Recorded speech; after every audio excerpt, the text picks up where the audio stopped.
io che ho te leggerò solo nel tuo cuore. Il mattino avrà la luce che tu avrai nei tuoi occhi. Il mio cielo avrà la tua serenità, amore.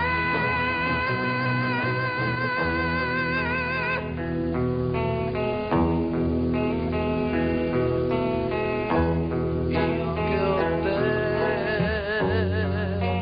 parlerò solo di noi due. Io che ho te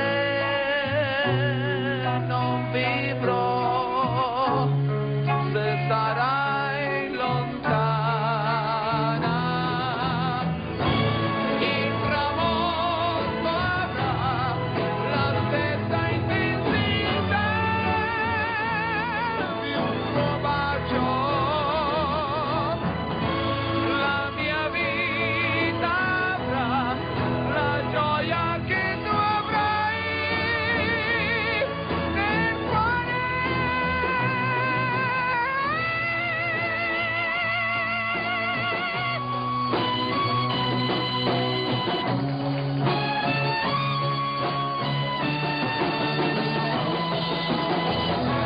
Il mattino avrà la luce che tu avrai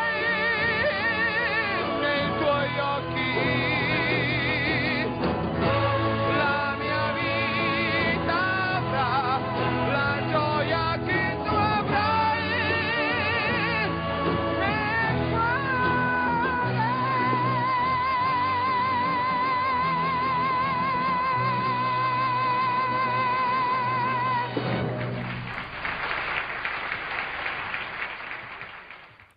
I New Trolls con questa bellissima canzone, ma le parole a me interessano. La luce del mattino, siamo noi la luce del mattino. Tutte le mattine noi siamo una luce splendente con Sveglia Veneti, i nostri opinionisti, i nostri importanti ospiti che presento subito. Abbiamo in presenza questa mattina Levis Martin, direttore del Consorzio Bosco del Montello. Buongiorno direttore. Buongiorno e Mirella, grazie buongiorno di a tutti essere i telespettatori, grazie dell'invito. Abbiamo collegato da Padova l'avvocato Stefano Artuso, avvocato tributarista, il quale ci spiegherà, se almeno lui ha capito, che fine hanno fatto i fondi del PNRR, quanti ne sono arrivati, dove andranno, perché i progetti non vengono approvati, anche progetti molto belli e importanti che riguardano le scuole, gli asili e tante altre strutture per i sindaci che si vedono bocciare questi progetti. Cosa sta succedendo? Perché noi non riusciamo a capire più niente, siamo confusi. Allora partirei proprio con l'avvocato Stefano Artuso. Cosa ci dice? Beh, riguarda tutti e riguarda anche il direttore Levis Martin. Buongiorno Mirella, grazie dell'invito, ringrazio anche il suo ospite e saluto tutti i telespettatori. Allora, sul tema del PNRR siamo, come dire, in un punto di buon raggiungimento dei risultati. Tutti i risultati del 2021 e tutti i risultati del 2022 sono stati raggiunti. Sono stati raggiunti i 60 obiettivi. Il PNRR, lo ricordiamo, è questo piano che si articola a livello europeo, per cui c'è un debito comune, vuol dire che l'Unione Europea per la prima volta nella storia ha deciso di creare una sorta di titolo di Stato europeo, dando dei finanziamenti ai singoli Stati, finanziamenti che in parte debbono essere restituiti e in parte sono a fondo perduto, dando questi finanziamenti a tasso agevolato perché vengano raggiunti determinati obiettivi.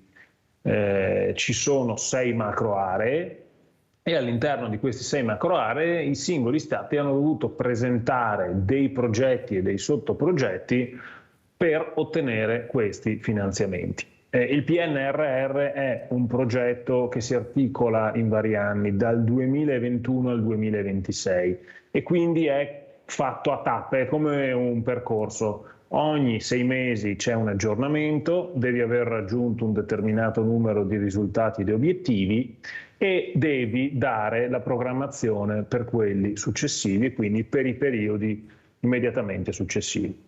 Noi come Paese Italia abbiamo ottenuto, o meglio, otterremo nell'arco del quinquennio 2021-2026 una cifra importante, stiamo parlando di 192 miliardi di euro, di questi 67 sono a fondo perduto, cioè vuol dire che non devono essere restituiti, gli altri invece devono essere restituiti e lo dovranno essere restituiti a partire dal 2028.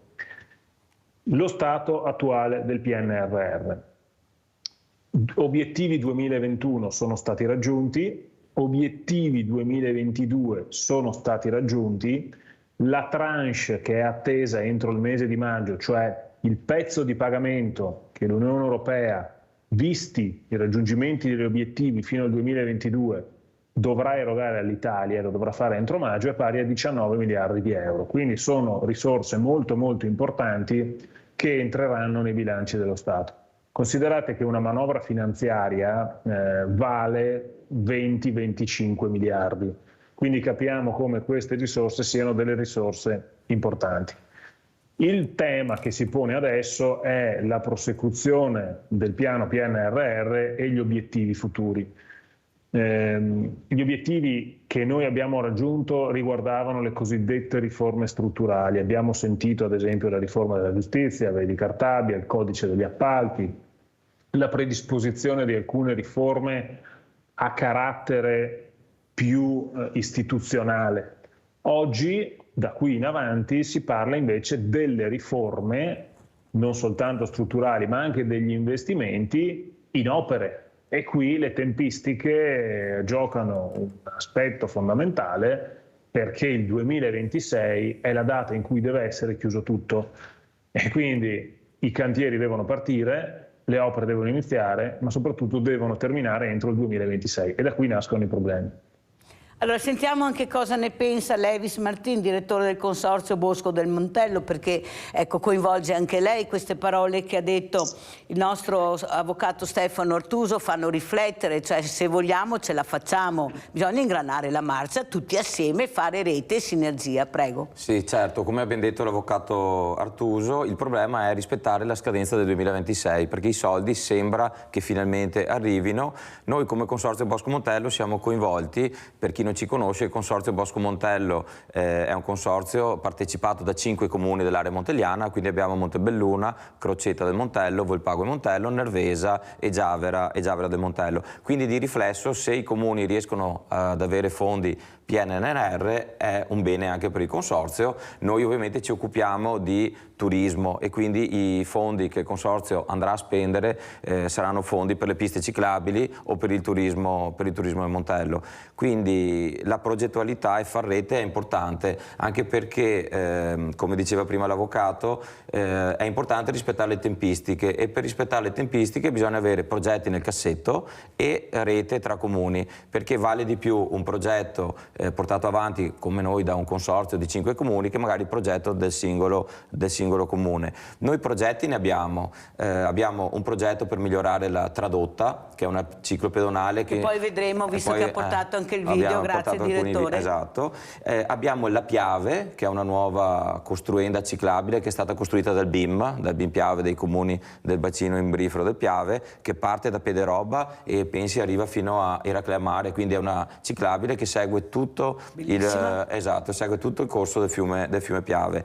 Il Consorzio Bosco Montello ha anche una vastissima area sul Montello di vigneti, di boschi con di fabbricati rurali, e abbiamo proprio incaricato negli ultimi mesi del 2022 uno studio di Giavera del Montello per realizzare un progetto, perché per partecipare poi a questi bandi vengono premiati quegli enti che hanno già il progetto, come si dice, nel cassetto, e quindi noi cerchiamo di essere pronti che se arrivano i finanziamenti dobbiamo fare i lavori nel 2026, quindi più in avanti è lo studio di fattibilità e le progettazioni e più semplice sarà poi realizzare gli investimenti.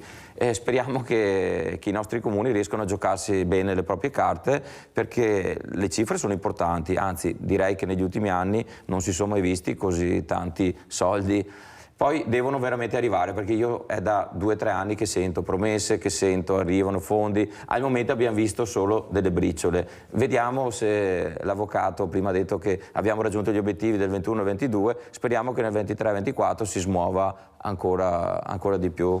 Avvocato Artuso? Ecco, una cosa importante, riprendo anche l'intervento del Presidente, questi obiettivi sono funzionali all'incremento del prodotto interno lordo, cioè i denari che ci vengono dati dall'Europa, sia quelli a fondo perduto, sia quelli che dovremo restituire, che quindi di fatto sono un prestito, non sono delle risorse che ci vengono date per il mantenimento delle spese correnti, ma sono degli investimenti, come diceva prima, nell'ambito turistico, i percorsi ciclopedonali, piuttosto che altre forme di collegamento e di valorizzazione del territorio, che devono avere una finalità di incremento del reddito del nostro Paese. Altrimenti noi questi fondi non riusciremo a restituirli, cioè deve essere un finanziamento che si paga da sé. Faccio degli investimenti, questi investimenti mi generano maggiore ricchezza, con quella maggiore ricchezza dal 2028 ripago il debito che ho creato. Ecco che quindi la gestione della progettualità, l'individuazione di progetti che portino a questo risultato è fondamentale. Dal punto di vista della macchina organizzativa, poi, proprio grazie al PNRR, la pubblica amministrazione ha indetto una marea di bandi di nuove assunzioni, perché servono figure qualificate, perché la gestione di questi bandi, e il Presidente lo confermerà, è un aspetto estremamente delicato, sia sotto il profilo tecnico, sia sotto il profilo contabile. Bisogna avere i progetti pronti perché le tempistiche sono strettissime, ma bisogna avere anche del personale estremamente qualificato, in grado di realizzare un progetto che non abbia degli intoppi, perché qualsiasi intoppo con le tempistiche così strette rischia di avere dei problemi. Oggi sul Corriere della Sera c'è un bel intervento sull'utilizzo dei fondi del PNRR nell'ambito della ricerca. Nel nostro Paese, ad esempio, questo capitolo vale 32 miliardi, cioè 32 miliardi di euro investiti nella ricerca. Pensate cosa si potrebbe fare con 32 miliardi di euro nella ricerca medicale o in altre forme appunto di ricerca che oggi ci vedono come un paese che investe molto ma che purtroppo perde tantissimi ricercatori perché vanno all'estero. Quindi sono 6 capitoli di spesa su cui però l'attenzione è dedicata all'obiettivo finale, che è quello di avere un sistema che sarà in grado poi di generare ricchezza per ripagare questo debito, e quindi è su questo obiettivo che le amministrazioni pubbliche devono fare rete, perché più grande riesce a essere il centro di interesse, maggiori saranno le competenze che riusciranno a mettere in campo. Abbiamo Rinaldo da Venezia. Ciao Rinaldo. Ciao Mirella e buongiorno ai tuoi ospiti. I soldi del PNR, innanzitutto è una balpia, nel senso che è un debito che ci facciamo, che è come comprarci la cucina nuova e che la facciamo pagare i nostri nipoti, perché dice tutti sei che avremo da dargli in Dio. E ora se facciamo un altro debito, gli avremo dato 1.000 miliardi, vedete che siamo nati 500, se giusto si va spesi bene, va bene, ma senz'altro questo PNR e altri ne arriva e prego qua in Veneto, e tutti i sei importanti, ma tutti in Bassa Italia, perché gli altri vanno bene, siamo a posto con le robe, abbiamo i sindaci che sono bravi, gli amministratori bravi, onesti, ma Mirella, io dico con carne e fiabe, perché se come l'autonomia, in Siria che 2.400 giorni, ed è una vergogna che accettiamo queste robe. I soldi del PNR fanno lo stesso discorso, gli altri dei Veneti non ne dà niente, ne dà le briciole, per far vedere che facciamo coscia, non da noi ne dà nessuno gli altri. Allora ti vedi, mi parlo di tutti i romani, napoletani, la televisione romani, napoletani, Venezia, del Veneto, mi parla neanche mai, mi parla proprio quando siamo noi, siamo un po' intonici con noi. E che da cosa che vedremo del caso all'anno a Roma. E cosa bisogna che dimostrare che se facciamo valere i nostri diritti non siamo francesi che sta a Bastiglia nell'Ottocento, e gli altri ne basta in osteria, parlare da bar, parlare all'antivalista sulla fatto, ma non vede più le manifestazioni del popolo, di gente, tutte robe, però tocchiamo con gli altri, i suoi PNR, mi devono fare spese, adesso che vado insomma in là, vedo su una spesa di 70 euro e vedo dove si deriva, ma su pan, olio, latte, che è roba che compro, perché non compro né caviale né champagne, e neanche bottiglie da scherzi. E ora cosa vuol dire? Mettete i soldi per la povera gente da dentro, la pensione resta qui, e la povera gente che sia 700 euro al mese di pensione, o è sicura, ma è la sanità, ma qual è la sanità? Se ti dà soldi, ti salvi, se non ti dà scherzi, ti dà buttare via, non niente da fare. Mi vede ora che va bene cara ai vecchi, perché mi sparano un sacco di scherzi. E se tutta una Mirella che certe robe ti sa benissimo, perché ti è cavalli giorno per giorno e ti cerca di darvi una certezza alla povera gente. Se non fosse persone come te, sa quanto se ne piccaria al giorno? Dai, bisogna aiutare noi PNR per far cosa? Al ponte di Messina. Ma se non dai neanche per andare a Messina... Dai che andiamo avanti Rinaldo, se no te fa tutta l'Italia, che si partì da nord e siamo arrivati al sud. Grazie. Questa mattina non abbiamo un politico, ma abbiamo un tecnico che risponderà alle riflessioni di Rinaldo. Prego, avvocato Artuso.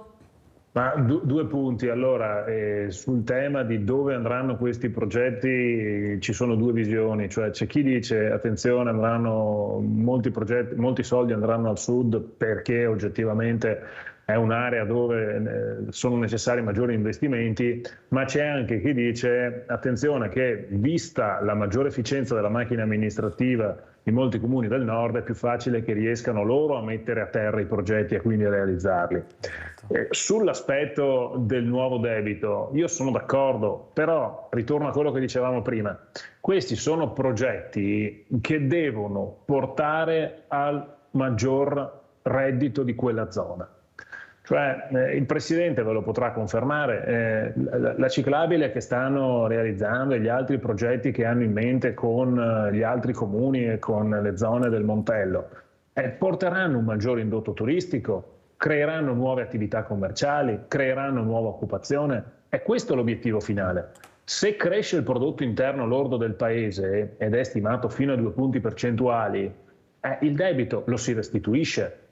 Lo si restituisce come si restituisce il debito che si fa per spese produttive. Altro discorso è se poi questi fondi venissero utilizzati male e quindi non portassero ad un incremento di reddito, perché allora a quel punto sì è come comprare la cucina e non avere un lavoro per ripagarla. Il punto fondamentale nei prossimi mesi e soprattutto tra il 2023 e il 2024 è capire se i progetti che sono sulla carta saranno realizzabili. Su questo ci sono stati alcuni interventi sia di politici sia di economisti che si sono confrontati sulla opportunità di prenderli tutti questi soldi del PNRR oppure di rinunciare ad una parte. La tesi fondamentale è: riusciamo a realizzare tutti i progetti? Se la risposta è sì, prendiamo i soldi, li spendiamo e poi avremo un ritorno. Se la risposta è no, allora bisogna valutare di fermarsi prima, perché non puoi fermarti ad opere iniziate perché non ce la fai concludere entro il 2026. Quindi i prossimi mesi, la Presidente del Consiglio ad esempio si è già espressa dicendo i fondi vanno presi e vanno spesi. Certo. I prossimi mesi saranno fondamentali per capire, anche alla luce del mutato contesto socio-economico, perché ricordiamo che il PNRR nasce per superare l'epidemia da Covid e quindi il blocco generalizzato dell'economia, ma subito dopo il Covid è arrivata la guerra in Ucraina con una spinta inflazionistica importante, con un aumento dei prezzi, con un aumento delle materie prime. Quindi il mutato contesto potrebbe portare anche in parte ad una revisione, ad un allentamento dei termini da parte della Commissione europea. Però oggi questo non c'è ancora, non abbiamo certezze sul punto e quindi è necessario che gli enti locali ragionino come se la scadenza, ed in effetti la scadenza è quella del 2026, e dentro quello entro quest'arco temporale bisogna progettare e realizzare le opere. Allora, Avvocato Ortuso, io penso che nel nostro paese abbiamo questi professionisti che possono portare, lasciamo perdere i politici, parlo di professionisti seri, i progetti possono essere validi, possiamo portare a casa tutti questi soldi, l'importante è che la politica delle volte, se non ha le persone adatte, riesca a fare un passo indietro e mettere davanti delle persone competenti e professionali preparati per portare avanti questi progetti, perché noi abbiamo il fiore, come ha detto lei, di ricercatori, di ingegneri, di architetti. Ecco, nel mondo ce li copiano, ce li portano via, teniamoli a casa e portiamo a casa questi soldi. Leone da Tre Baseleghe.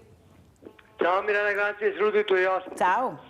Allora, volevo chiedere al sindaco, per incrementare il turismo sul bosco del Montello, ripopoleranno il bosco con orsi e lupi? Se lo fanno, fatecelo sapere. Ciao Mirella, grazie. Grazie Leone. Leone ha introdotto il problema del lupo e dell'orso. Sentiamo cosa dice il direttore, non il sindaco, del Consorzio Bosco del Montello, Levis Martin. Prego, direttore. Allora, il telespettatore ha puntato su un problema di attualità su cui è anche difficile dare un'opinione, perché quello che è successo in Trentino, intanto la cosa triste è che una persona purtroppo è morta e quindi non vale neanche la pena di scherzare sull'argomento. Ovviamente sul Montello non c'è la presenza dell'orso, si è visto il lupo qualche volta, probabilmente proveniente dal Cansiglio o da zone remote o da zone limitrofe, ma attualmente non abbiamo problematiche di questo tipo. E sul Montello ci sono cervi, caprioli, abbiamo il tasso, gli scoiattoli, tutti animali che se incontrati nel bosco fanno solo sorpresa e piacere e non certo paura. C'è un po' il problema dei cinghiali, ma sta rientrando anche quello, perché i cinghiali creano più che danni alle persone, danni alle colture, danni alle coltivazioni, ai giardini e ai residenti del Montello. Non voglio parlare del problema dell'orso perché non è un problema che tocca noi e neanche il Veneto, è un problema che hanno in Trentino, è un problema che è di difficile soluzione, perché abbattendo l'orso comunque si va contro gli ideali di alcune persone. Avendo portato gli orsi si è visto cosa è successo. Quindi... Ma noi non abbiamo portato solo gli orsi, abbiamo portato i lupi, abbiamo portato i cinghiali, abbiamo esatto. portato le nutrie, esatto. C'è qualcuno che ha sbagliato e continua il cerino a passare, non si sa esatto. di chi è la colpa. Esatto. Però, direttore, la mia domanda è anche questa. Abbiamo parlato di animali, una volta il Montello era bellissimo, nel senso che vedevi gli animali da stalla, le mucche, le capre, adesso è solo vin dappertutto. Sì. Cioè le quote latte hanno veramente inciso in maniera incredibile sulle stalle, sì, e hanno penalizzato proprio chi lavorava seriamente, perché dopo abbiamo visto dove c'erano certe stalle che non esistevano, queste quote latte che forse dovevano essere controllate nella maniera più giusta, però le conseguenze le pagano i nostri giovani che non vedranno più quello che abbiamo visto noi. Un Montello meraviglioso, fatto di diverse tipologie. Si potrà ritornare oppure si continuerà a piantare prosecco, merlot, cabernet, vino, cioè non so. Ormai tolgono frutteti, tolgono tutto e piantano solo vino. Ci dice qualcosa? Allora, diciamo che nel Montello qualcosa sta cambiando e abbiamo visto dei nuovi giovani che tornano all'agricoltura, abbiamo parecchi apicoltori, abbiamo parecchi giovani che stanno piantando anche oliveti e gli asparagi e altre tipicità del Montello. C'è un'azienda, una piccola azienda agricola che fa mirtilli, quindi qualcosa si sta muovendo.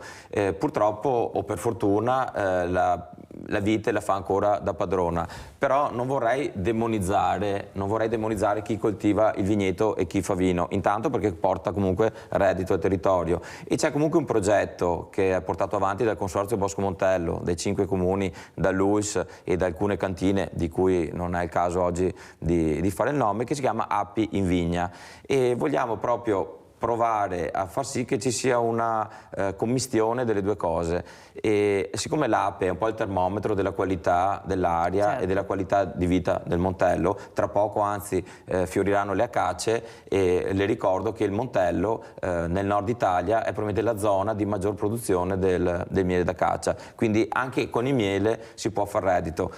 Mi riallaccio a quello che stavo dicendo prima, abbiamo un progetto con l'UIS che dura ormai da 2 anni, questo sarà il terzo anno di monitoraggio, in cui il consorzio vorrebbe consegnare agli apicoltori e a chi coltiva la vite un disciplinare di comportamento e di buona agricoltura, in maniera di poter rendere che ci sia una convivenza tra chi coltiva la vite e chi fa il miele. Questo è il primo segnale per far sì che ci siano altri tipi di agricoltura. Stessa cosa, come dicevo, con l'olivo, e gli agricoltori l'hanno presa bene questa idea, anche i viticoltori, perché nessuno vuole tra virgolette inquinare, distruggere, quindi anche i viticoltori abbiamo visto che sono i primi a volte a cercare delle soluzioni più ecologiche.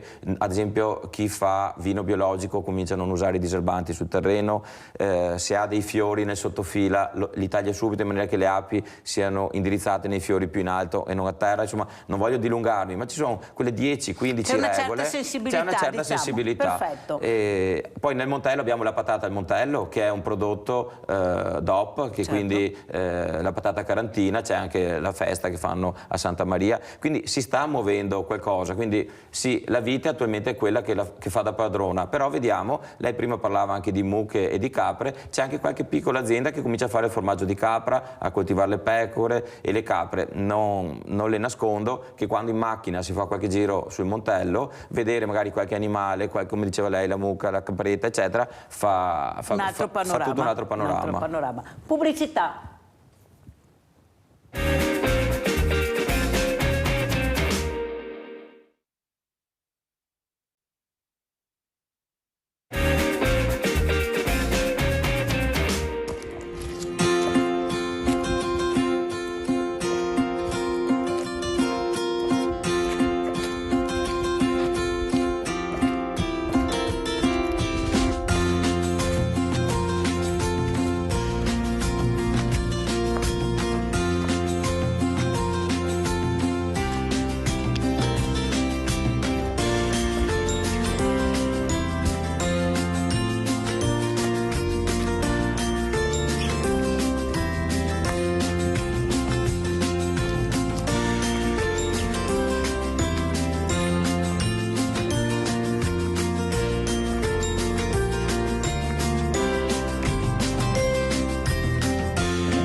Allora, Avvocato Artuso, tutto bello, queste immagini fanno veramente riflettere, pensare, poi alla fine però io parlo anche con delle cooperative, specialmente quelle che aiutano anche i fragili, diversamente agili, tanti soldi ma a noi arrivano le briciole. Allora vorrei capire, visto che nel PNRR si parlava del terzo settore, soprattutto del terzo settore, cosa ci racconta l'Avvocato Artuso? Beh, allora, su questo tema noi abbiamo, leggo perché altrimenti non ho così tanta memoria, noi abbiamo due macro obiettivi. Il primo obiettivo è quello a livello di PNRR parlo, cioè a livello di Europa, poi ogni Stato individua i propri sottoprogetti. Abbiamo il macro obiettivo della salute, su cui è necessario investire anche e soprattutto per ripristinare il sistema sanitario fiaccato dal Covid. Il secondo, che è quello, Mirella, a cui si riferiva lei, è inclusione e coesione sociale. Su questo a livello europeo ci sono 52 traguardi da raggiungere e 71 macro obiettivi che poi ogni Stato declina a sua modo. È logico che la lotta alle disuguaglianze si intende in vari modi. Le disuguaglianze sono, e lei Mirella lo sa bene, di tantissimo tipo, e c'è la lotta soprattutto alle nuove povertà, cioè di quelle figure che fino a ieri ce la facevano arrivare a fine mese e oggi non ce la fanno più. E sono figure a noi molto vicine, che tante volte nemmeno ci accorgiamo lo stato di povertà in cui si trovano e che con l'aumento dei prezzi hanno subito un ulteriore momento di difficoltà. Ecco, su questo la rete dei comuni deve lavorare con la rete delle associazioni proprio perché questi denari arrivino e soprattutto non vengano dispersi. Quindi le modalità sono le più varie, qui bisognerebbe scendere all'interno dei singoli sottoprogetti per vedere come vengono utilizzate, ma anche ad esempio quello che può essere i banchi di solidarietà piuttosto che altre strutture possono partecipare a questi bandi che vengono gestiti dai comuni e che appunto riescono a portare il denaro che arriva dall'Europa e che arriverà dall'Europa fino alle tasche delle associazioni, perché poi questi possono utilizzarle a beneficio della collettività.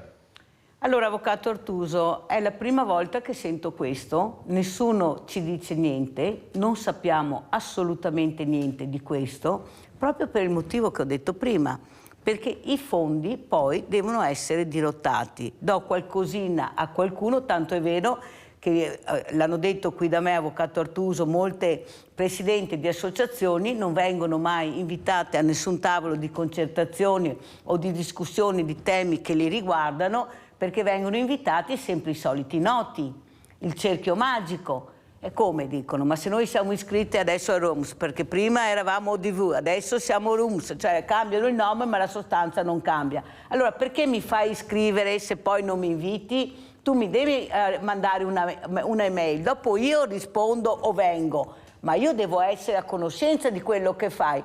Questo non avviene per il discorso che le ho detto io, perché siccome questi soldi fanno gola a molti, siamo in tanti e se li dividono tra tutti, qualcuno rimane senza. Raccontavo prima quello che ha proprio detto davanti alle telecamere un imprenditore che è andato a fare dei lavori su una scuola anche importante, con i ragazzi che ascoltavano, dove l'assessore ha detto non fare altre cose, metti a posto un pochino e basta. Come metti a posto un pochino? C'è la scuola che cade a pezzi, gli infissi, e tu mi dici che devo...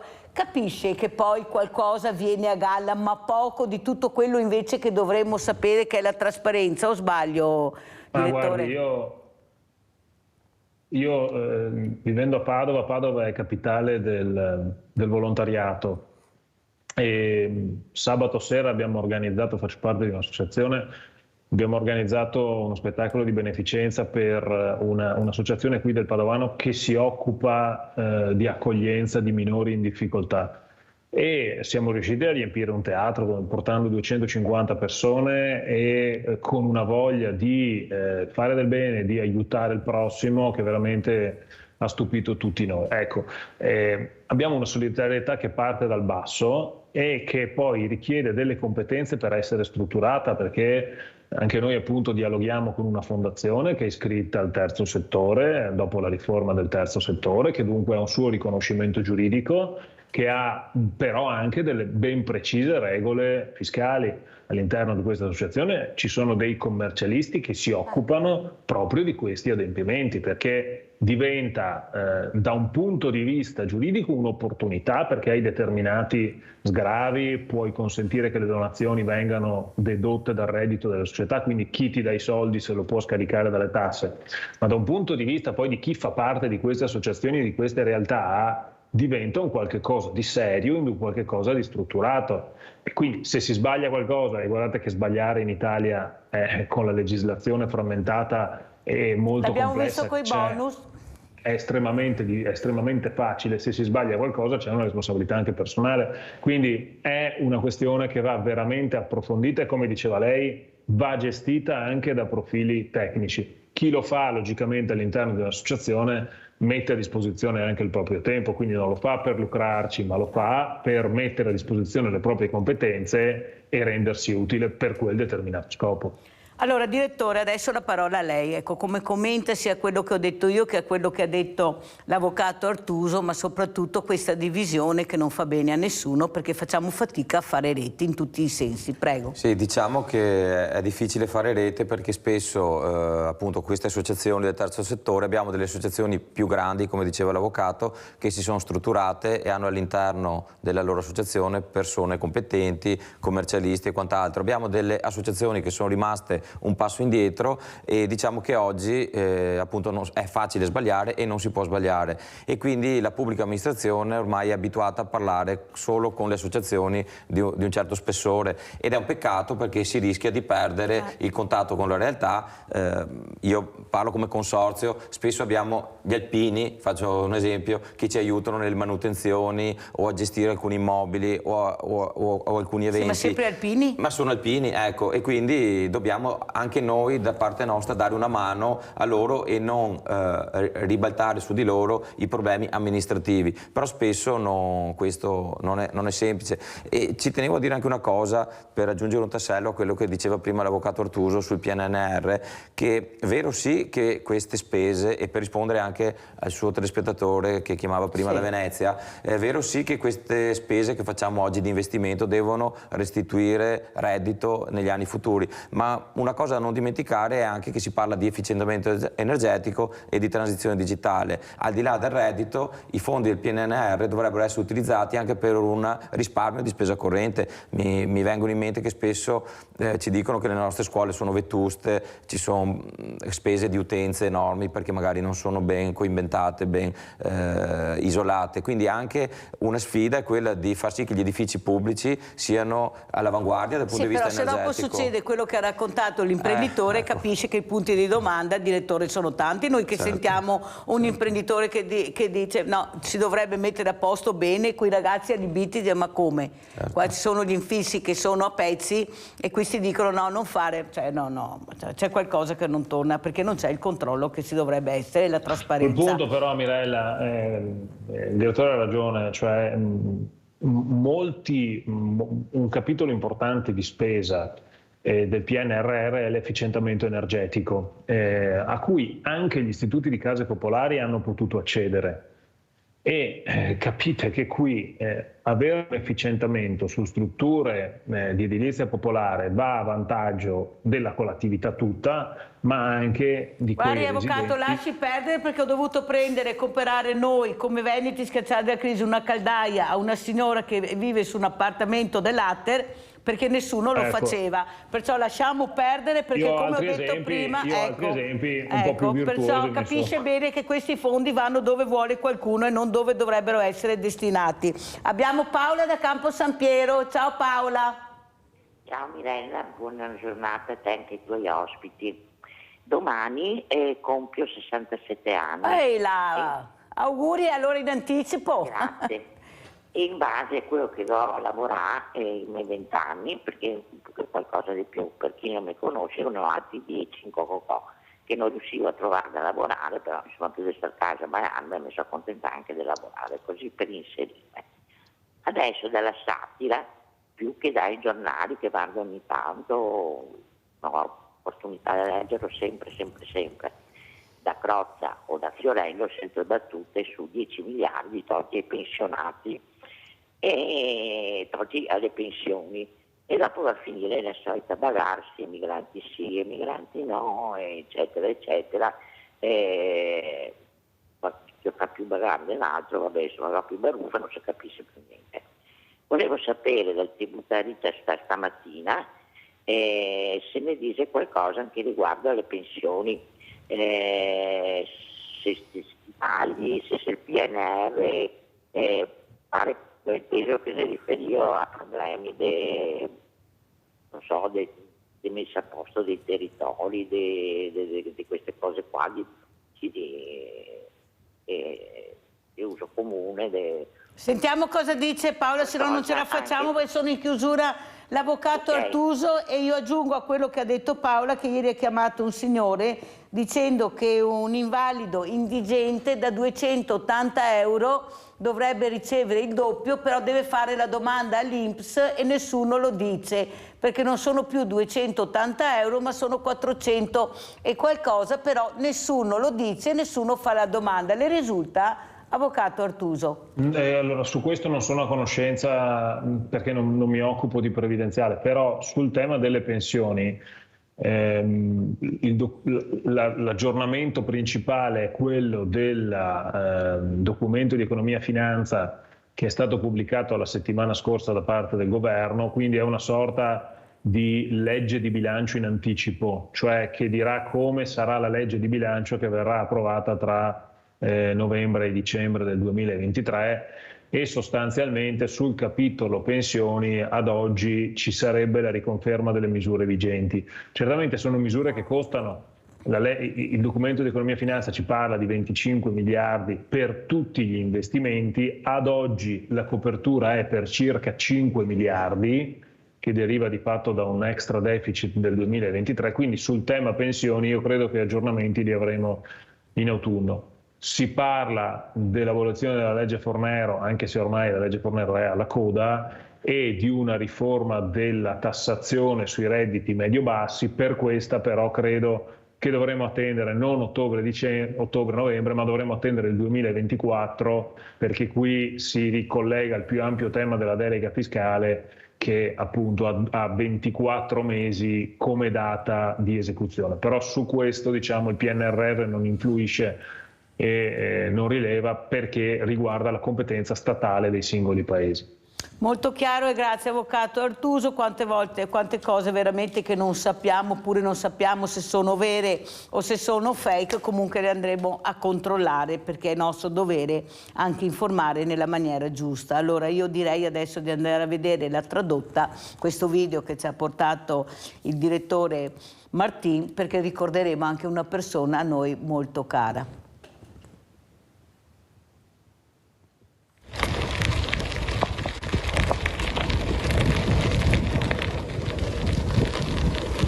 Ma quando cazzo è venuto qua ieri?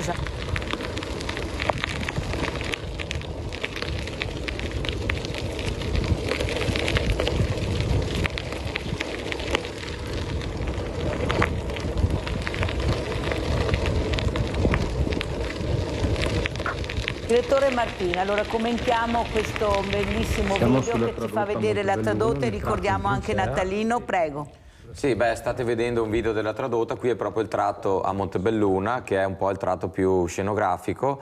Adesso lei mi dà l'assist per parlare di Natalino. Purtroppo domani è una diciamo brutta... anche il cognome? Natalino Comin, è una brutta ricorrenza, è un anno dalla scomparsa. Natalino è stato uno dei fautori, dei collaboratori di noi del consorzio, proprio nella tradotta, soprattutto a Montebelluna. Era un appassionato di natura, ha fondato 15 anni fa il Bioparco, che è un piccolo piccolo zoo che è a Montebelluna, anzi invito chi ha dei bambini piccoli a fare un giro in bicicletta sulla tradotta, è proprio a Montebelluna dove la tradotta finisce, lì a pochi centinaia di metri si trova questo bioparco. Natalino era una persona che aveva dato anima e cuore per sistemare il territorio dal punto di vista ambientale, ci aiutava quasi ogni domenica a piantare alberi, a tagliare la vegetazione, era una persona positiva ed importante. Purtroppo l'anno scorso una malattia in un mese l'ha portata via, l'abbiamo ricordato proprio sabato mattina,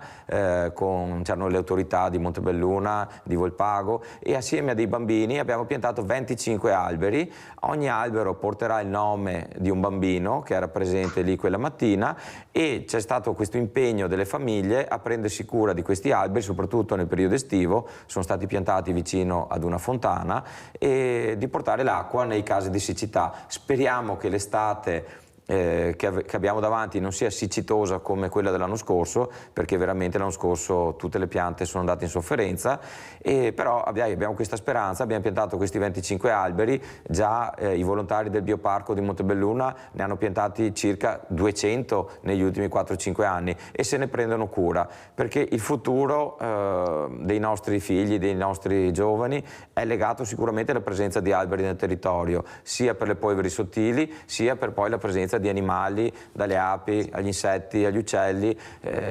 Gli alberi sono importanti, non dobbiamo dimenticarcelo. Un'altra cosa che ci tenevo a dire, il video che abbiamo visto prima del Montello, ricordo che dove abbiamo la nostra proprietà, che sono circa 20 ettari, abbiamo anche 7 ettari di bosco, l'avete intravisto prima, abbiamo delle zone umide, e un progetto che ha in cuore il consorzio è quello di realizzare un percorso didattico, perché ci accorgiamo che spesso i bambini del nostro territorio devono magari andare in gita con le scuole elementari e magari fare chilometri per andare a vedere delle oasi o vedere dei boschi, sì pur belli, ma abbiamo anche in casa delle cose belle da vedere, quindi una passeggiata sulla tradotta o una passeggiata nel Montello, magari con degli esperti, con degli appassionati di natura che facciano delle lezioni di botanica ai bambini, secondo me sono importanti e noi ci crediamo. Quindi proprio l'ultima assemblea del CDA, e lo confermerà l'Assemblea dei Sindaci che è prevista tra l'altro il 26 di aprile, darà il finanziamento a questo piccolo progetto, perché vogliamo che il nostro territorio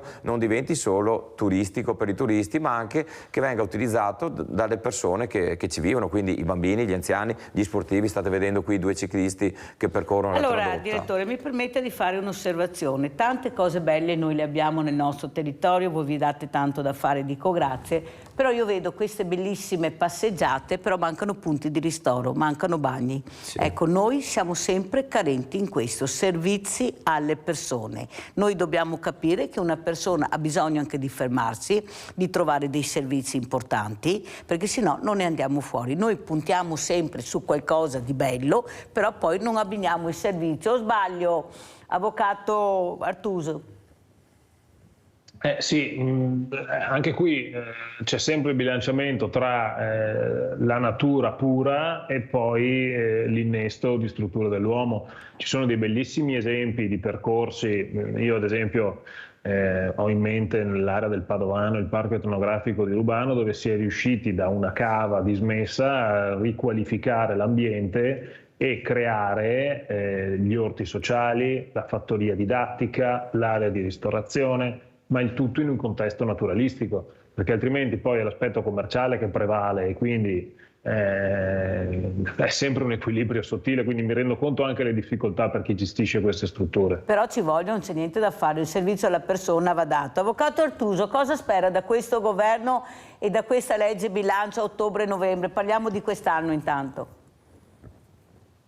Che ci sia una presa di coscienza che il fenomeno legato all'inflazione probabilmente non si fermerà quest'anno, ma andrà avanti l'anno prossimo, e che quindi ci sia, soprattutto sul fronte del lavoro, che è quello che oggi risente le maggiori difficoltà, che ci sia un intervento deciso in termini di assunzioni che devono essere stabili e in termini di gestione degli aumenti dei prezzi, soprattutto nel settore delle materie prime. Cioè noi abbiamo dei redditi bassi che oggi stanno soffrendo in misura veramente importante, e soprattutto i giovani che trovano offerte di lavoro numerose ma a tempo indeterminato e che possano garantire il futuro molto poche. E questi sono gli equilibri principali su cui secondo me è necessario investire.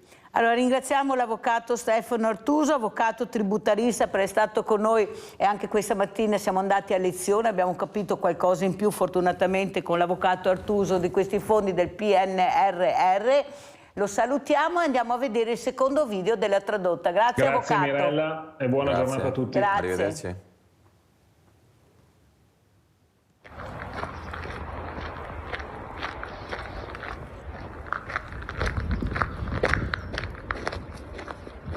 Allora commentiamo, perché dobbiamo commentare, così salutiamo anche Levis Martin, direttore consorzio Bosco del Montello. Qui cosa stiamo vedendo? Qui stiamo vedendo un tratto a Giavera del Montello, era stato appunto appena ripulito dal gruppo Alpini proprio di Giavera un paio di domeniche fa, e dalla polizia sono emersi, vedete, dei relitti dell'ex ferrovia e addirittura ci sono ancora i binari presenti. Ricordo che la tradotta è realizzata su un ex sedime ferroviario lungo circa 18 km, per la metà i binari sono presenti. Per chi non lo sapesse, questi sono i binari probabilmente più antichi presenti oggi in Italia. Erano quei binari che portavano i soldati al fronte del Piave, esatto, collegavano la stazione di Montebelluna al fronte del Piave e la stazione di Nervesa.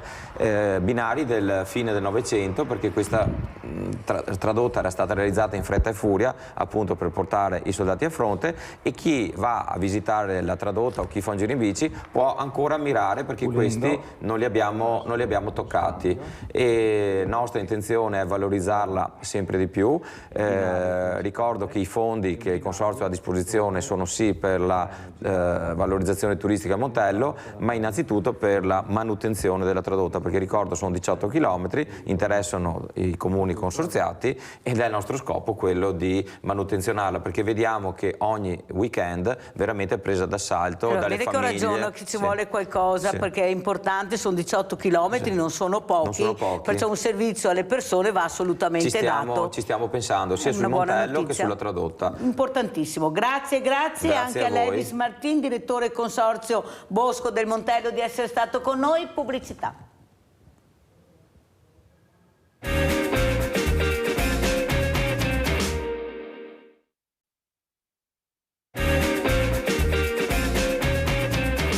Vi presento altri due graditi ospiti. Abbiamo in presenza Silvio Guerra, portavoce associazione Due Mulini di Castelfranco. Grazie Guerra di essere qui con noi. Abbiamo collegata via Skype Giovanna Dallago, mamma no PFAS. Vediamo se eccola qua. Buongiorno Lago, grazie. Buongiorno Dallago, grazie di essere qui. Ecco, ricordiamo anche Michela Piccoli, anche un'altra mamma, con tantissime altre mamme e altre papà. Stanno cercando di andare avanti in un momento anche di molta confusione, di incertezze, perché è cambiato il governo, sono cambiati proprio gli interlocutori, non sono più gli stessi. Pensate, bisogna sempre ricominciare. Allora partirei proprio da Giovanna Dallago. Cosa ci racconta Dallago?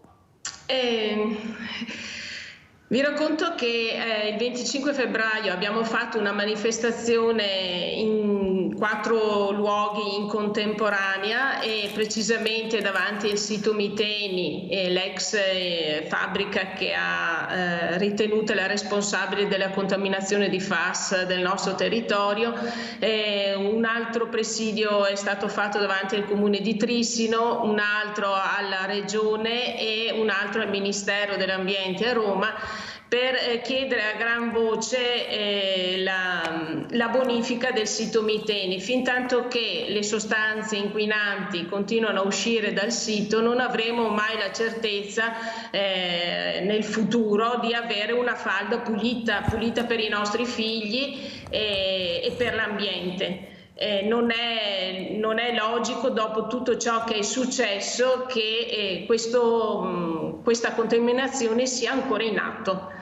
Quindi il nostro impegno in questo momento, non solo per una contingenza presente, ma un futuro, per pensare a un futuro migliore, è proprio la bonifica, la messa in sicurezza per ottenere poi mettere in atto la bonifica del sito Miteni. Messa in sicurezza vuol dire proprio fermare queste sostanze dalla fuoriuscita e quindi contaminazione della nostra falda acquifera. Cosa che non è ancora avvenuta perché non c'è ancora la messa in sicurezza. Allora io vorrei raccontare e dire cosa succede con i PFAS. La mappa dei siti inquinati Veneto, ecco la zona rossa. In Europa sono 17.000 le aree contaminate, 17.000, 1.600 delle quali in Italia. Nel nostro paese siamo maglia nera con Piemonte, Lombardia e Toscana. Tanto ho letto questo, poi lo commenteremo dal lago. Sentiamo però adesso Monia da Montebelluna. Vai Monia. Ciao Mirella. Ciao. Volevo ringraziarti tanto di aver ricordato Natalino Comin, perché molti, troppi se ne sono dimenticati.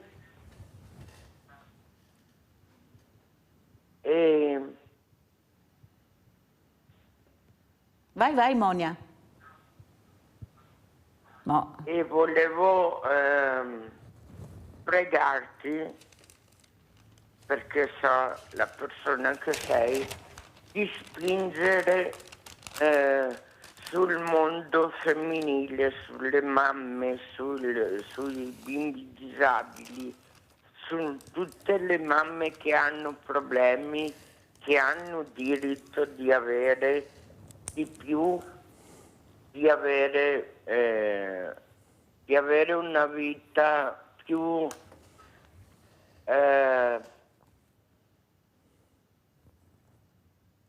più dignitosa. Esatto, brava. Più dignitosa. Grazie Monia, è doveroso ricordare Natalino Comin. Diamo più spazio al mondo femminile perché ce n'è tanto.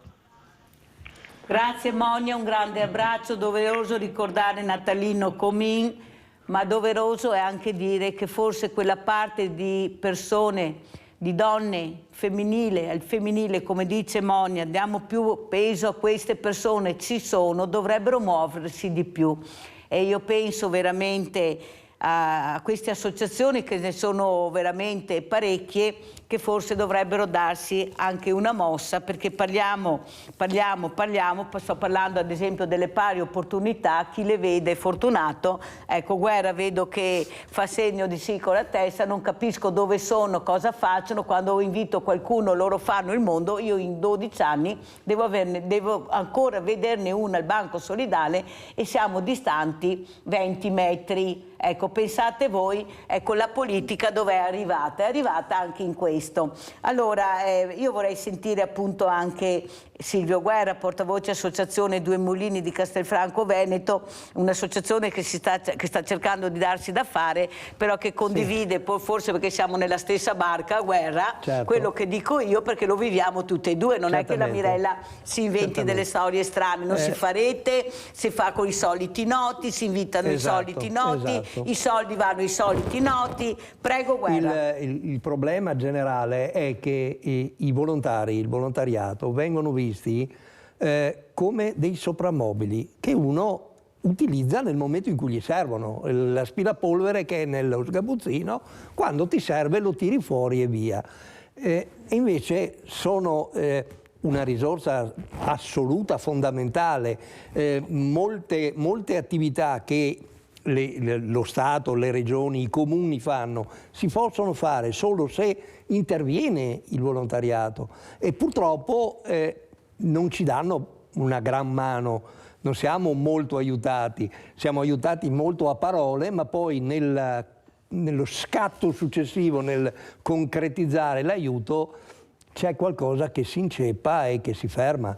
Però Guerra, non sembra che forse siamo noi purtroppo, e questo è un mea culpa, che abbiamo troppo campanilismo, siamo troppi campanili, ognuno guarda il proprio campanile, non si fa rete. Siccome che la politica lo sa questo e sfrutta questo, che sa benissimo che essendo divisi tra di noi non arriveremo mai a loro, e loro continuano a gestire come vogliono e dove vogliono, anche perché aprire un'associazione di volontariato, avere un'associazione di volontariato costa, non è che sia gratuito, anche se siamo volontari, o sbaglio, Guerra? No, assolutamente. Noi per esempio, proprio il nostro centro culturale, in questi giorni, questa sera in particolare, c'è il secondo evento in cui un commercialista, spiega alle associazioni le problematiche fiscali ed economiche che stanno dietro, se conviene o non conviene iscriversi al RUNTS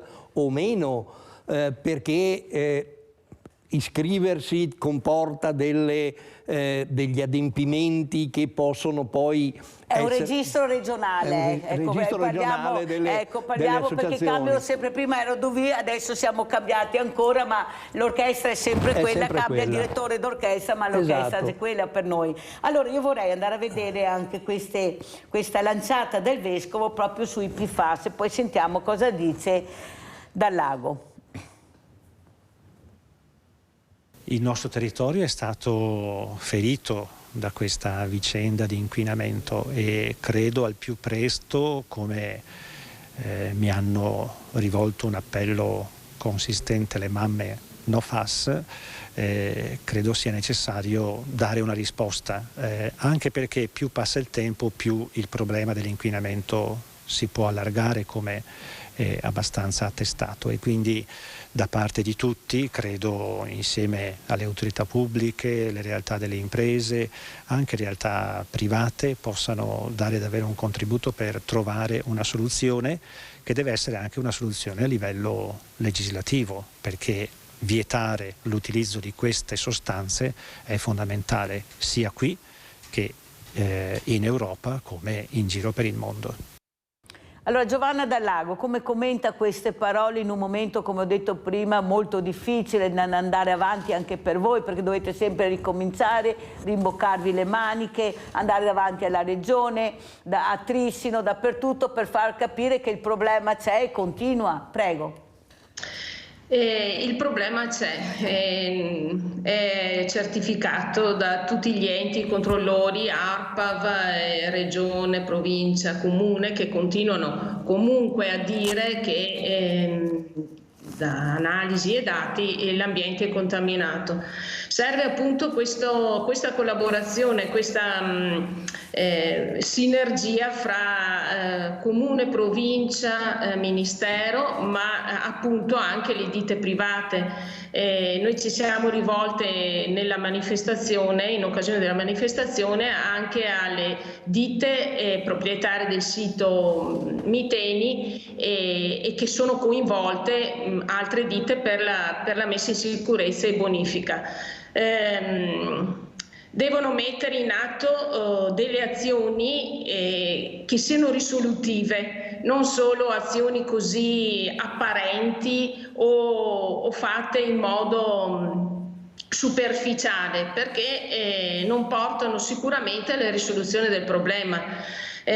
Da soli non si va da nessuna parte, tutto è connesso, quindi l'azione, cioè chi è proprietario ha degli obblighi, gli enti, provincia, comune hanno i loro, il ministero anche, i cittadini anche, no? Perché mettono in risalto il problema e poi lo testimoniano con il proprio vissuto, per cui non si può fare né i ciechi né i sordi. Ci sono dei termini di legge che dicono che riportano le proprie responsabilità. Poi perché è avvenuto questa contaminazione e questo inquinamento? Sicuramente per una mancanza di legge oppure per una carente come dire, applicazione anche di alcune leggi, no? Che sembrano lì, che esistono, ma che non abbiano un'applicazione a 360 gradi. Sicuramente per proteggere la falda acquifera serve una legislazione severa e precisa per gli scarichi industriali, ed è quella che abbiamo portato avanti fino a che il governo è caduto, e adesso la stiamo riproponendo, e in specifica chiediamo che tutte le sostanze chimiche che vengono prodotte dalle aziende prima dell'uso. Abbiamo perso il contatto? Vediamo se lo riprende. No, allora andiamo a vedere intanto che riprendiamo i PFAS, esami zona arancione. I residenti dei 12 comuni dell'area arancione, la maggioranza dei quali nella provincia vicentina, potranno effettuare volontariamente il dosaggio dei PFAS nel sangue. Il provvedimento è stato adottato dalla Regione per rispondere all'esigenza che parte della popolazione residente in questi comuni ha più volte espresso, ma anche ad una rivalutazione del rischio correlata all'uso dell'acqua da pozzo. L'area arancione corrisponde all'area interessata dalla contaminazione da PFAS delle acque sotterranee, ma che ha ricevuto acqua non contaminata attraverso gli acquedotti. Per i cittadini residenti in quest'area ci sarà la possibilità di effettuare la determinazione dei dosaggi ematici di PFAS al laboratorio autorizzato di ARPA, in regime di compartecipazione della spesa ad una tariffa calmierata. Questa misura garantirà l'accesso al sistema sanitario proprio per ridurre i costi di verifiche e analisi. In più occasioni avevamo chiesto ufficialmente questa possibilità appunto anche per il nostro comune, e quindi da oggi presto appunto i cittadini potranno effettuare queste analisi e verificare la presenza o meno di PFAS nel sangue. Serve a tranquillizzare ulteriormente i nostri concittadini e dare loro la possibilità di fare questo screening. Laddove gli esiti dei dosaggi effettuati dai cittadini rilevino valori sierici di PFAS superiori ai limiti di riferimento, gli interessati potranno effettuare gratuitamente gli esami ematochimici previsti dalle disposizioni. Per coloro che dovessero presentare valori significativi di bioaccumulo di PFAS ed esami ematochimici con valori alterati, potranno eseguire gratuitamente attraverso il medico di medicina generale il programma di presa in carico sanitaria. Anna Dalago, vedevo che scuoteva la testa. Lì c'è un limite purtroppo che stiamo attendendo, appunto, e doveva essere il 30 aprile, sarà il 30 aprile speriamo, il programma di come saranno effettuate queste analisi. In questo momento i cittadini della zona arancione non possono ancora rivolgersi e chiedere questa prestazione. Perché si deve mettere in atto, diciamo, questo progetto. Ci hanno dato il termine il 30 aprile, vedremo.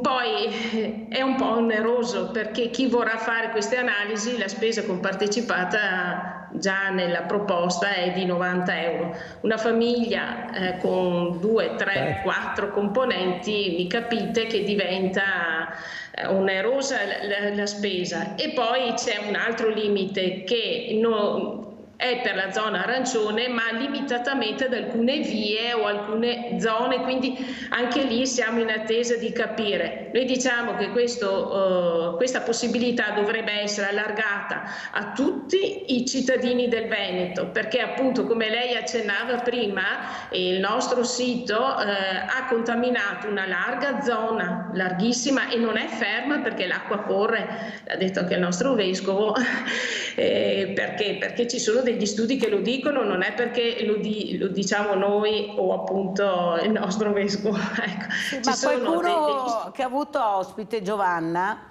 ha anche chiesto e detto: ma con l'acqua non irrighiamo i campi, gli orti, esatto, le verdure. Vogliamo fare le analisi a queste verdure che mangiamo e vedere cosa stiamo mangiando? Perché non si fa questo? Perché l'acqua è inquinata? Cosa dice lei? Sì, appunto, allora se appunto dal video si evince che i residenti dei comuni in zona arancione hanno avuto una contaminazione non tanto dall'acqua dell'acquedotto, dicono, no? Ma dall'acqua di pozzo. L'acqua di pozzo viene utilizzata per irrigare i campi o gli orti. Purtroppo ancora per alcune famiglie è la prima fonte di alimentazione dell'acqua in casa, perché non hanno l'allacciamento all'acquedotto, e questa è una cosa molto grave secondo il mio punto di vista in questa situazione di contaminazione. Comunque appunto si evince che le acque di pozzo contaminano gli alimenti. È stata fatta una rilevazione da parte della regione delle concentrazioni di FAS nei vegetali e nelle matrici animali, no? I vegetali, però è stata fatta e non sono stati presi provvedimenti. Abbiamo avuto... Ma cosa risultava da questa analisi, Dalago? Cosa risultava da queste analisi che hanno fatto sui vegetali? Risultano che sono contaminati. Tra l'altro l'EFSA in questi ultimi anni ha abbassato in larga misura le dosi di tolleranza per chilo corporeo. Abbiamo perso il contatto, sentiamo intanto Guerra come commenta queste parole, perché riguardano tutti. Non è che... Certamente. Mi piace soprattutto l'ultima cosa che ha detto, e cioè hanno abbassato i limiti. La soluzione è sempre quella, modificare il limite. È troppo alto? Beh, io te lo abbasso un po', così non abbiamo problemi. Mentre il problema rimane. Mentre il problema rimane e si accentua naturalmente, perché chiaramente non è che uno si assorbe certe sostanze un'unica volta, le assorbe tutte le mattine, tutti i giorni che beve l'acqua, tutti i giorni che si mangia la sua brava insalatina presa fresca dall'orto, curata con le proprie manine, se la mette nel piatto e assieme all'insalatina si mangia anche qualcos'altro. A centimetro zero però mi mangio anche l'inquinante. Allora andiamo a vedere questo video che ci ha portato Guerra, Parco Due Molini emozionale. Andiamo a vedere qualcosa di bello.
Allora Guerra, perché è nata questa associazione, cosa fate? Allora, l'associazione è nata nel 2015 sulle ceneri di un precedente comitato di quartiere che gestiva appunto le attività di quartiere.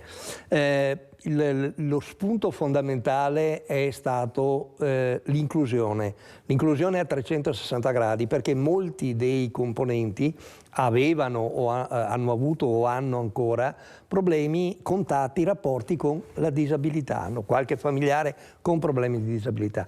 E si è pensato che il modo fino ad allora l'approccio utilizzato nei confronti di persone con disabilità fosse sbagliato. In passato le persone con disabilità si nascondevano, si tenevano segregate perché erano uno sfregio per la società, e invece l'approccio giusto è inserire le persone nella società. Persone con disabilità stanno in alcune strutture dove vengono curate, dove vengono protette, ma manca il rapporto con le altre persone, con la collettività, e questo è uno dei nostri obiettivi. Nel filmato si vedevano tutta una serie di giostrine. Noi nei primi anni della nostra attività abbiamo fatto una campagna per raccolta fondi per l'acquisto di quelle giostrine, che sono tutte giostrine appositamente studiate per essere fruibili anche da persone con disabilità. Non solo da persone con disabilità, ma anche da persone, in modo che i bambini, onestamente, se ci guardiamo in faccia, i bambini, del fatto che l'altro bambino abbia una qualche disabilità non gliene interessa nulla. Neanche la vedono. Ma neanche la vedono, esattamente. Quindi, difatti, bellissima a volte, si vede anche qui, la scena in cui è la bambina con la disabilità che guida il gioco e gli altri che le vengono dietro. È quello. E quindi noi ci muoviamo in tutti i modi per poter creare questo. L'ultima delle nostre iniziative, quella che stiamo portando avanti adesso, si chiama Col tempo della natura, ed è l'idea è la creazione di un giardino di piante aromatiche inserito con piante ornamentali colorate per essere di stimolo a tutti i sensi. Il punto fondamentale è che questo giardino è creato da ragazzi autistici e con disabilità cognitiva di varia natura, ma è creato proprio da loro. Sono loro che coltivano per 8 mesi le piantine tutte le mattine, scherzando a volte diciamo le conoscono foglia per foglia, hanno dato un nome a ciascuna foglia, e dopo, quando le piantine sono pronte per essere trapiantate nel giardino, sono loro che vengono a piantarle. Da qui poi nasceranno si creerà un giardino che segue il tempo della natura, cioè c'è un diverso approccio temporale. Il tran tran della vita moderna ci fa dimenticare il bello della vita, cioè il fatto, lo stupore di accorgersi che da un seme o da una fogliolina possa venire fuori un giardino pieno di colori e inclusivo. Allora andiamo a vedere cosa ne pensa anche Guerra. Devo correre perché sennò non ce la faccio a far vedere tutto questo che è successo a Zero Branco, questo accoltellamento, poi lo commentiamo con appunto Silvio Guerra. Questo giovane uomo è scattato, stiamo cercando di capire. Ci ha detto adesso, mi ha chiesto di tagliare le patate piccole, probabilmente in primavera, un rumore forte, e ha colpito la psicologa, coordinatrice, solo che nel farlo aveva un coltello in mano e quindi l'ha ferita in maniera importante. Un fendente all'addome, la psicologa si è accasciata a terra ma è rimasta sempre cosciente. È accaduto nel centro Terra Libera Tutti, che accoglie ragazzi fragili con disabilità psichiche. Tutto è accaduto in un attimo, poi l'allarme lanciato dagli operatori e l'arrivo dell'elisoccorso, dell'ambulanza e dei carabinieri. La donna è stata portata in ospedale ma non sarebbe in pericolo di vita. Il ragazzo è rimasto nella struttura fino all'arrivo del padre. Nella sua storia clinica ha degli episodi di aggressività, ma sempre molto ben verbalizzati. Significa che non ha un'escalation improvvisa, ma un'escalation rituale. Il giovane è ospite in una struttura nel veneziano della stessa associazione ed era venuto a Zero Branco per seguire una delle attività organizzate dal centro. Da circa 2 anni, avendo acquisito delle buone capacità soprattutto in cucina, hanno spiegato, si iniziava scegliendo un menù, poi si andava con gli operatori a fare la spesa, quindi si cucinava e si mangiava tutti insieme. Attività che ha sempre funzionato molto bene, che dà libertà. È chiaro che in qualunque processo educativo, e anche ovviamente quello con persone con fragilità e disabilità, dove c'è libertà c'è anche rischio. Noi cerchiamo di contenerlo, di guardarlo, di osservarlo, di conviverci e oggi non siamo riusciti. Ora si deve pensare al futuro e come affrontare questa situazione che ha scosso tutti. Nel pomeriggio gli operatori si sono riuniti. L'idea comunque di base è che questa settimana ovviamente le persone che possono rientrare in casa, che possono trovare comunque un contesto stabile, sereno, rientrano in casa. Ovviamente persone che vivono con noi, che non hanno famiglia o non c'è la possibilità che rientrino in casa per svariati motivi, dovranno necessariamente stare con noi e ci organizzeremo in maniera tale per vivere questo momento. Cioè, questo momento va vissuto, non possiamo superarlo, va vissuto, va capito, va elaborato. Sul posto i carabinieri hanno ascoltato operatori e hanno raccolto le testimonianze. Abbiamo in linea Fabio da Padova. Ciao Fabio. Ciao Mirella, saluto tutti. Senti Mirella, io avevo parlato quando sono stato ieri, non mi ricordo, che ti ho segnalato dell'INPS, che dimostra che l'INPS purtroppo imbroglia noi invalidi, indigenti.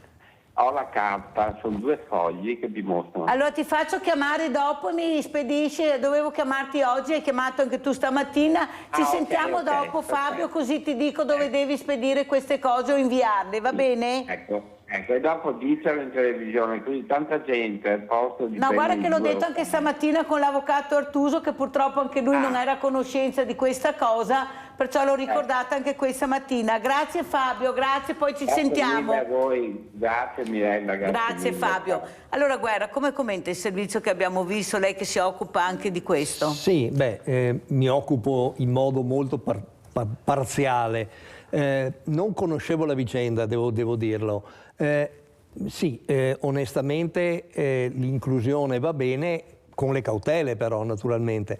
In questo caso mi pare di aver capito, se dai alla persona con problemi quella che è a tutti gli effetti un'arma, cioè un coltello, devi essere quantomeno attento a vedere che l'uso sia adeguato. Eventualmente dagli un pelapatate, se devi pelare le patate, non un coltello. Anche perché sappiamo che a certe persone basta un battito di ciglia perché veramente interpretano dei gesti nella maniera sbagliata per loro. Certamente, cioè, il mondo è visto con una prospettiva diversa rispetto alla nostra. Includere, ma con la sorveglianza adeguata e professionalità. Attenzione, con le professionalità, certamente. Sì. Allora vediamo se è ritornata Giovanna Dal Lago. Eccola qua, stavamo parlando, poi abbiamo interrotto perché appunto era andato via l'audio. Allora, cosa vi promettete? Ecco, i prossimi passi quali saranno, Giovanna Dal Lago? Allora, nel prossimo futuro abbiamo in programma, insieme a più di 120 fra associazioni comunitate a livello europeo, di presentare al nostro governo un manifesto per chiedere la dismissione della produzione e dell'utilizzo dei FAS. Ovviamente non si potrà farlo oggi per oggi, però lo chiederemo entro il 2030. E che ci sia appunto una presa di posizione del nostro governo perché ciò avvenga, visto che le alternative ci sono e possono essere, anzi alcune aziende le hanno già utilizzato per prodotti propri, insomma, e quindi vogliamo che sia regolamentata questa cosa poi nel prossimo futuro, ritorno a dire, sia regolamentato anche lo scarico industriale.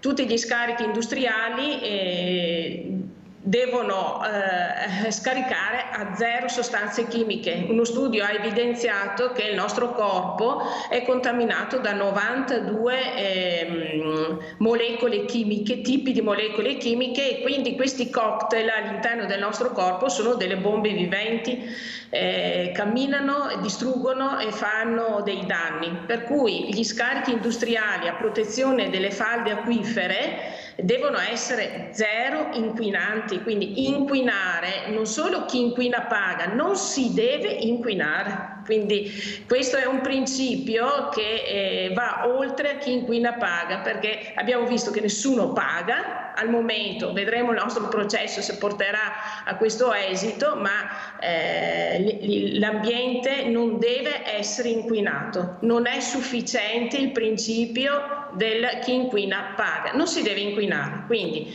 gli scarichi industriali devono essere puliti, ci devono essere queste connessioni, diciamo, fra privati e istituzioni, in modo che ci sia meno impatto sull'ambiente e quindi sulla salute. Bellissimo l'inclusione, no, sociale. Questo ci dice che tutti dobbiamo stare insieme, tutti siamo una comunità educante, tutti siamo una comunità attenta alla cura dell'ambiente e dico alla persona e alla salute. Allora, Giovanna Dallago, nel precedente governo voi avevate un ministro che non rispondeva alle mail, diciamolo così, l'abbiamo sentito, voi scrivevate, mandavate queste mail, però nessuno rispondeva. Adesso c'è un altro ministro, cosa vi aspettate? Avete avuto, ecco, dopo queste manifestazioni che avete fatto, avete avuto dei riscontri, qualcuno si è fatto sentire, oppure c'è sempre un silenzio assoluto, assordante? Ecco, allora, dopo la manifestazione non abbiamo avuto nessun contatto da parte del Ministero e questo ci dispiace. A me personalmente dice che non c'è un'intenzione seria e importante per la bonifica dell'ambiente e questa è una cosa brutta, è una cosa che non è accettabile. Ora stiamo chiedendo appunto per la consegna di questo manifesto dei contatti, perché ma non è che sia il caso di andare direttamente, Giovanna Dallago, non è il caso di dover andare direttamente dalla Premier, da Giorgia Meloni, visto che ha aperto anche un angolo speciale tutto suo, di scrivere, poi di andarla a trovare, vedere, visto che anche mamma, se lei è più interessata di qualche ministro a portare avanti questo tema che riguarda tutti, non riguarda solo l'Italia, poi riguarda anche l'Europa, riguarda tantissimi paesi, o sbaglio? Sì, Le Monde ha messo in evidenza appunto tutti i siti contaminati a livello europeo di questi FAS. Ne abbiamo contezza anche non solo in Europa, nel mondo, no? Il primo inquinamento meno noto è stato nell'Ohio in America, per cui è una cosa che si deve fare, non c'è più tempo e si deve attuare. Non chiuderemo nessuna strada, cioè ci relazioneremo con tutti, quindi non escludiamo anche sempre i numeri uno, fate come fa la Mirella, sempre dal numero 1, non si sbaglia mai quando si va dal numero 1. È difficile arrivarci, ma quando ci arrivi forse hai delle risposte più immediate. Non andate dal 2 al 3, andate dall'1, perché il 2 e il 3 lo avete già provato e non è servito a niente. Allora andiamo a vedere anche cosa dice invece di questa manifestazione, di questa proprio presa di coscienza. Andiamo a vedere PFAS CGIL e poi sentiamo. Il patronato Inca CGIL ha avanzato all'INAIL 43 richieste di riconoscimento di malattia professionale. L'INAIL ne ha accolte 19, riconoscendo quindi il principio che il solo bioaccumulo di FAS nel sangue è di per sé un danno alla salute. Siamo in attesa delle risposte rispetto alle altre domande. L'INAIL ha respinto le 3 richieste invece di danni relative a 3 lavoratori deceduti. È la prima volta in Italia che viene dato all'Istituto Nazionale per l'Assicurazione contro gli Infortuni sul Lavoro un riconoscimento della malattia professionale per bioaccumulo di FAS nel sangue dei lavoratori. Un danno riconosciuto del 2% che non dà diritto a risarcimenti, ma che stabilisce un precedente importante, riconoscendo il rischio e la nocività della presenza delle sostanze derivate dal fluoro nell'organismo, potenziali cause di patologie correlate. Anche per questo la CGIL si è opposta alla richiesta di archiviazione dell'esposto depositato in procura nel 2019 a conclusione delle indagini dei carabinieri del NOE di Treviso, che avevano dato origine alle ricerche sui danni alla salute dei lavoratori della Miteni nel 2020. Diciamo che non è chiusa finché non si pronuncia il Tribunale, poi che si pronuncerà il 16 marzo, poi noi non molliamo. Stiamo sul pezzo e vogliamo non far sentire abbandonati i lavoratori, perché cerchiamo di rappresentarli quando lavorano, ma anche quando ci sono problemi conseguenti al lavoro. Noi vogliamo esserci in prima linea a tutela dei loro interessi e per dire che non c'è un lavoratore che deve sentirsi solo abbandonato. Allora Guerra, questo è un dato di fatto, 1 più 1 fa 2, questa è la realtà, questi PFAS fanno male, ecco, sono stati diagnosticati, però sembra che qualcuno non voglia ascoltare, magari sente ma non ascolta, che è diverso, come dico molte volte. Il problema è sempre quello: per togliere i FAS probabilmente bisogna fare investimenti enormi e quindi giustamente meglio risparmiare, no? No, giustamente no. No, giustamente in senso ironico, giustamente ci risparmia, tanto il problema poi a noi ci riguarderà ancora per poco e poi i nostri figli, vabbè, si arrangeranno. È sempre questa, è dai tempi del DDT, stiamo parlando degli anni 30-40 del secolo scorso, che il problema del DDT è emerso ed è stato eliminato 50 anni dopo. Non so se ricorda la vicenda del talidomide. Sono passati decenni prima che ci si rendesse conto che il problema c'era. Eliminarlo creava un problema, la fabbrica, la ditta produttrice del talidomide non aveva ancora esaurito le spese relative alla creazione del farmaco e quindi bisognava aspettare, no? Il principio è sempre quello. Diserbanti, fitofarmaci, ma alla fine la parola è sempre business, non c'è mai la salute dell'uomo. Esatto. Ecco, quello che preoccupa, alla fine qualcuno vuole sempre fare business, in qualche maniera bisogna andare avanti e coprire un'infinità di richieste. Certo. O sbaglio? Cosa ne pensa lei? Assolutamente così, cioè alla base di tutto c'è sempre e comunque il dio denaro. E quindi, giustamente, sempre in senso ironico, non ti interessano le ricadute, a te interessa l'unica ricaduta utile per te, cioè che aumenti le tue entrate, aumenti il tuo fatturato. Che poi questo si traduca in c'è sempre mamma natura che risolve, che rimedia. C'è chi dice che Marte era come la Terra, qualche miliardo di anni fa era come la Terra ed è diventato come è adesso perché è successo qualcosa. Stiamo rapidamente andando, credo, rapidamente, più o meno rapidamente, andando incontro a una catastrofe, nel senso che non ce ne rendiamo conto, ma avveleniamo l'acqua, avveleniamo la terra, avveleniamo Continuiamo l'aria. con le guerre, con queste armi nucleari poi che ormai abbiamo a portata di mano. Allora, adesso anche la vicenda dell'Ucraina, il discorso di avere uno stato cuscinetto tra la NATO e la Russia poteva aver ragione, poteva aver senso 100 anni fa, quando per preparare una guerra ci volevano mesi, no? Allora hai un mese di tempo perché gli eserciti cattivi della NATO attraversino l'Ucraina e intanto ti organizzi. Adesso schiacci un bottoncino e neanche 10 secondi dopo 30.000 razzi con le testate nucleari sono sparate da una parte all'altra dell'universo. Che senso ha? Cioè, ammazzarsi nel 2023 per stupidate di questo genere. Io mi chiamo Guerra, di cognome faccio guerra, ma mamma mia, sono il primo anche a dire che è una perché cretinata. ci sarebbe posto per tutti e soprattutto se finissero di lucrare dappertutto forse qualcuno non arriverebbe anche qua, perché c'è la siccità, c'è la mancanza di cibo, perché qualcuno non vuole fare questo. Anche perché poi alla fine della fiera chi ci rimette sono sempre le persone. Il popolo. Allora è meglio che andiamo a vedere questo video molto belli degli anziani che ascoltano la musica proprio fatto dai Due Mulini, questa associazione. Forse è meglio che andiamo a vedere questo.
Giovanna Dal Lago, abbiamo visto questa bella immagine, abbiamo sentito queste parole, abbiamo sentito anche questi rappresentanti della CGIL, però c'è una solitudine che riguarda tutti quelli che veramente stanno cercando di migliorare. Siamo anche molto divisi, molto frazionati, come si diceva prima la politica sa questo, divide ed impera, questo è il motto che è universale, o sbaglio Giovanna?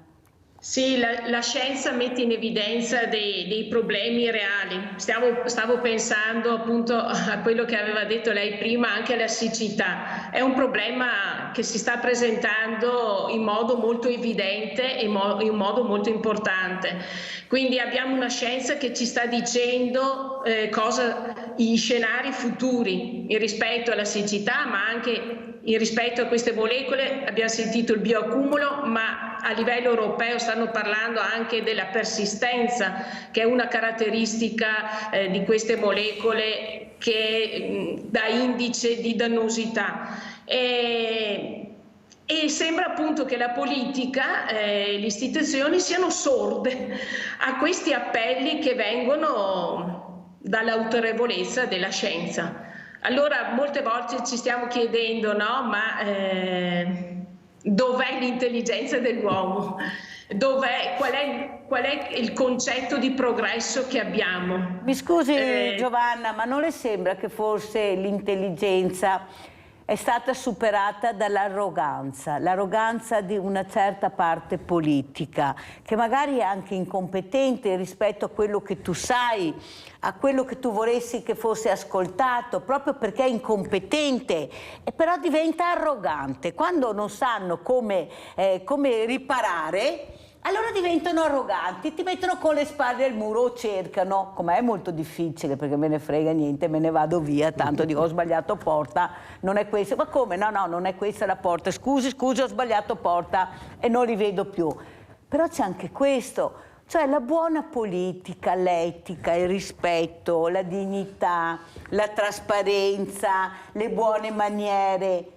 Cioè guardate che in certe occasioni veramente certi politici dovrebbero veramente andare a scuola di educazione. Guardate che lo dico qui, non tutti, perché ce ne sono veramente di rispettosi, di bravi, non bisogna sparare nel mucchio. Ma guardate che ce ne sono che io dovrei chiamare le segreterie del partito e dire: ma non vi vergognate di aver messo questa persona? Ma come? Uno ha un problema, arriva là e poi ti senti dire che sei tu l'arrogante, sei tu la prepotente, sei tu che vuoi sapere tutto, perché poi si riparano su questo, cioè cercano di passare il cerino, o sbaglio, Giovanna?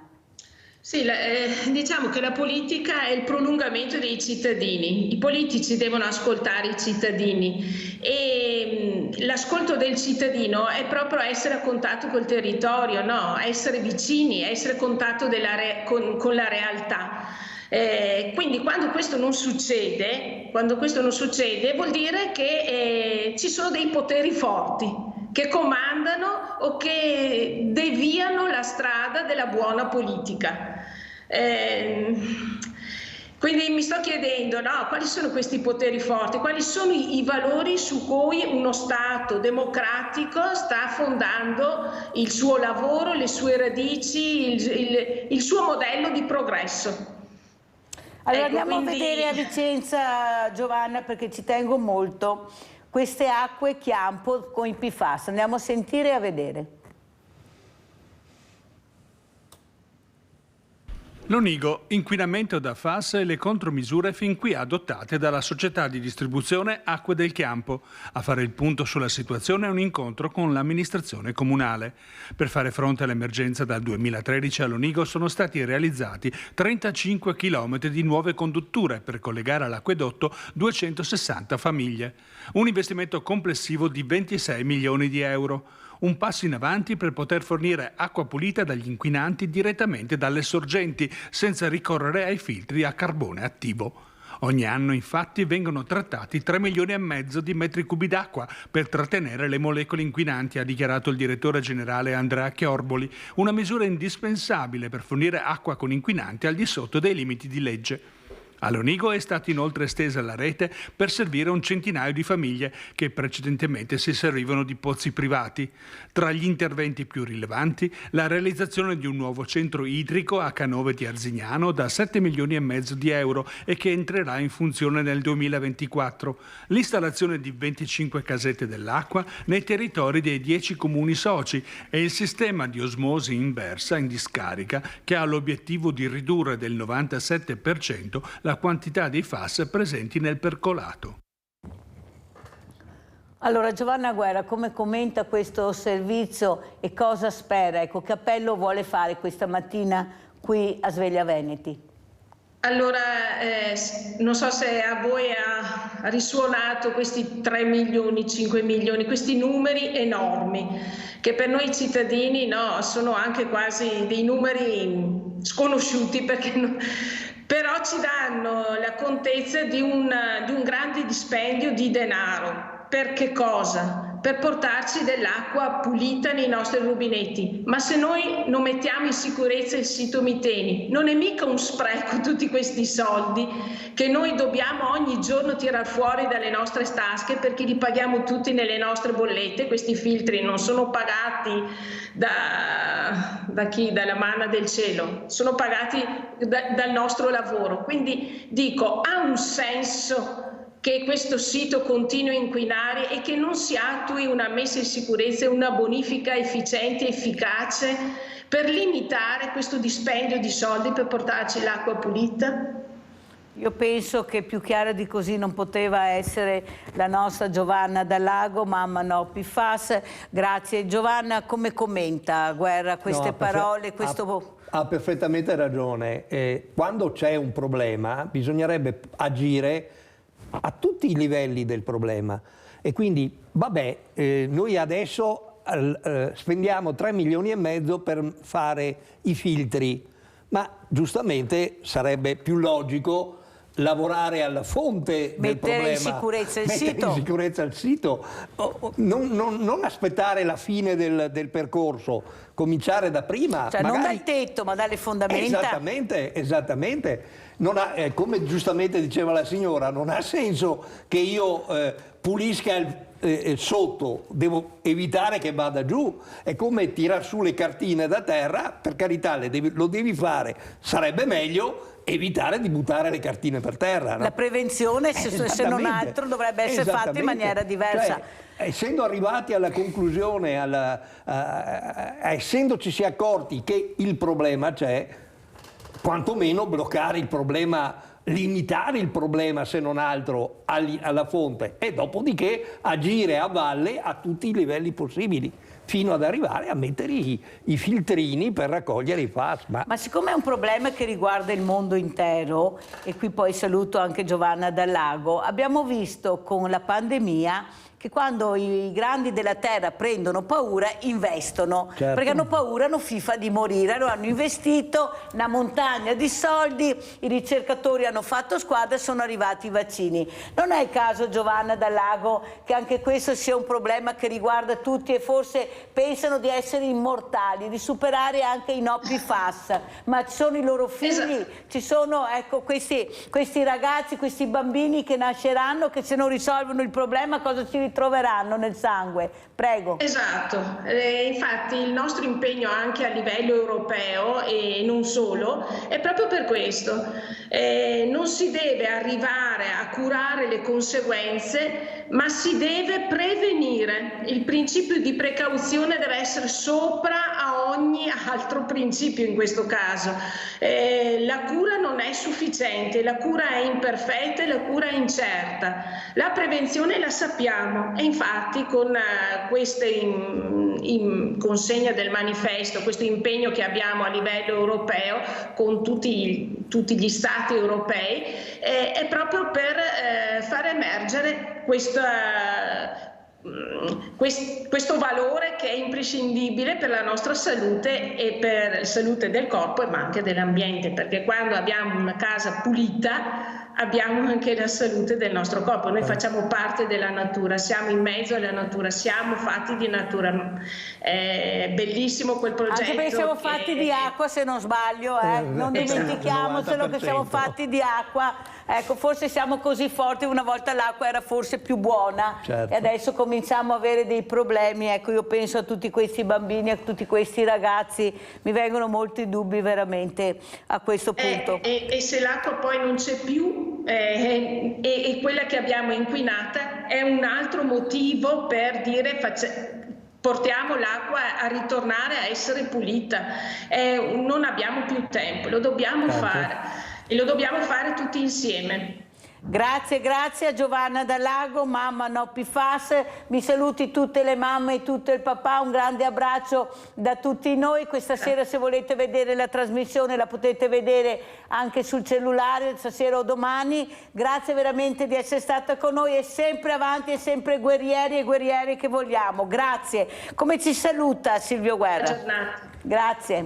Beh, non posso che naturalmente fare i migliori auguri e il miglior stimolo a continuare nella loro azione alla signora e anche a tutti noi, cioè combattere perché queste cose non succedano più, o se succedono che si possa intervenire in modo logico. Se hai una casa piena di gas, vabbè, apri le finestre, ma la prima roba chiudi il contatore, esatto. Non è che chiudi il rubinetto del gas. Quindi così, noi dal punto di vista nostro personale cerchiamo di fare quello che possiamo, come dicevo prima, il discorso del giardino inclusivo ha lo scopo di portare questi ragazzi con problemi fuori dalle strutture nelle quali sono curati, sono protetti, o dalle famiglie nelle quali sono curati e sono protetti, per stare fra la gente, e anzi meglio per stare con la gente, perché non sono demoni da sfuggire, sono persone assolutamente come noi, e quindi è il caso che la vera integrazione, la vera inclusione si realizzi. Grazie anche al nostro Silvio Guerra, portavoce Associazione Due Mulini di Castelfranco Veneto. Pubblicità.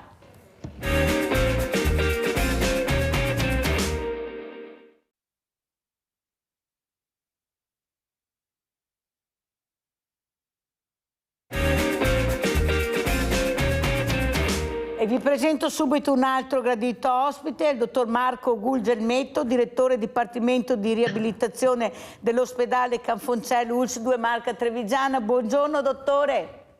Buongiorno a lei, grazie. No, grazie a lei invece, ma abbiamo bisogno di capire un po' come va questa riabilitazione, perché adesso parte la primavera, tutti che fanno sport, moto, poi li troviamo come birilli per terra perché pensano di avere sempre 20 anni, devono essere anche molto attenti. Ecco, cosa consiglia, dottore? Perché veramente c'è un problema anche di obesità dei bambini, si muovono poco e anche qua bisogna capire dove si andrà a parare. Prego, dottore. Beh, partiamo col dire che comunque l'attività fisica e il movimento vanno bene, anzi l'esercizio fisico è uno dei pilastri delle abitudini che creano una buona qualità della vita, insieme all'alimentazione e insieme al sonno. Quindi ecco, quello che sicuramente è da evitare è di gettarsi immediatamente in sforzi fisici eccessivi dopo magari tanta sedentarietà, oppure quelle attività molto intense fatte una volta ogni tanto, quindi una volta alla settimana un esercizio, un'attività molto intensa, quella no, perché è un'attività che in qualche modo non è allenante e quindi è lì che poi dopo si può rischiare di incappare in problemi, dolori alle articolazioni, tendini, eccetera. Quindi la raccomandazione è una abitudine all'esercizio, una abitudine al movimento, perché è l'abitudine che crea la qualità della vita, è l'abitudine che in qualche modo allena il fisico, soprattutto anche in riferimento ai problemi appunto dell'eccesso di peso e di tutte le problematiche collegate, e anche alla necessità di aiutare appunto anche le nuove generazioni all'abitudine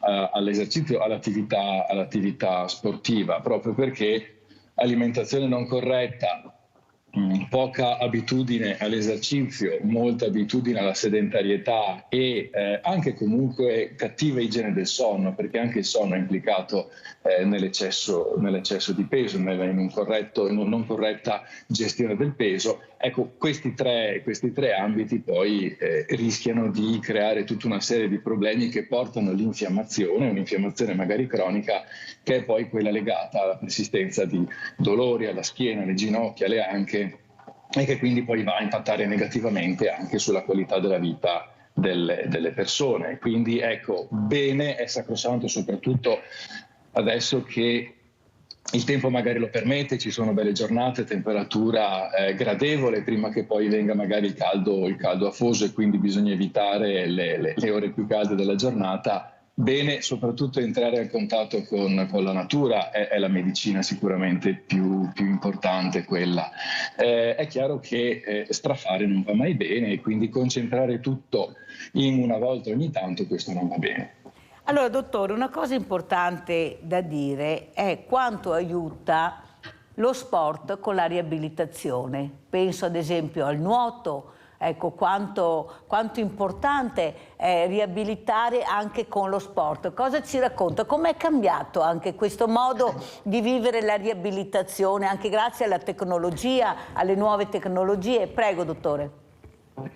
Beh, allora, diciamo che la riabilitazione ha l'ottica di restituire delle abilità, delle capacità che sono andate perdute, e oppure eventualmente compensarle se non sono più recuperabili. È chiaro che poi, nonostante dei problemi che possono rimanere a seguito di malattie anche importanti, è possibile praticare dell'attività sportiva anche a livello agonistico, e lo vediamo bene.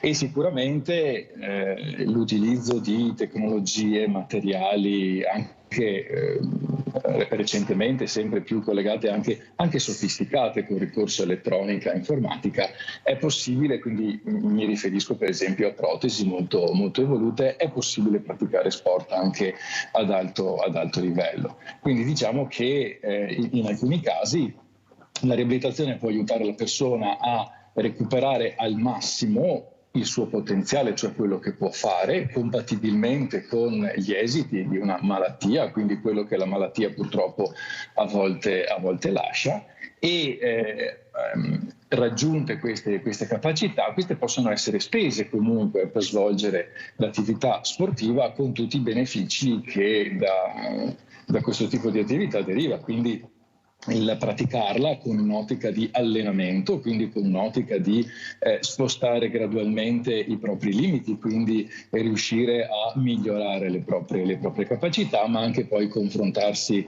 con altri atleti. Pensiamo al valore anche poi dello sport di squadra, pensare al valore del confronto, degli eventi, quindi insomma ci sono molti aspetti non solo fisici, ma soprattutto anche poi di crescita personale e relazionali che sono implicati nell'attività sportiva, e quindi diciamo il poter praticare lo sport anche quando le condizioni non sono ottimali ha sicuramente un grande valore. Dottore, un'altra domanda che volevo fare, che mi dicono anche di farle, è se è vero che quando hai queste patologie, questi problemi, veramente penso anche all'ictus, ecco, appena si può bisogna fare subito riabilitazione, non aspettare, non sedersi e dire ma la farò più avanti. Quanto è importante il recupero immediato con la riabilitazione, se si può fare naturalmente, perché poi c'è caso e caso.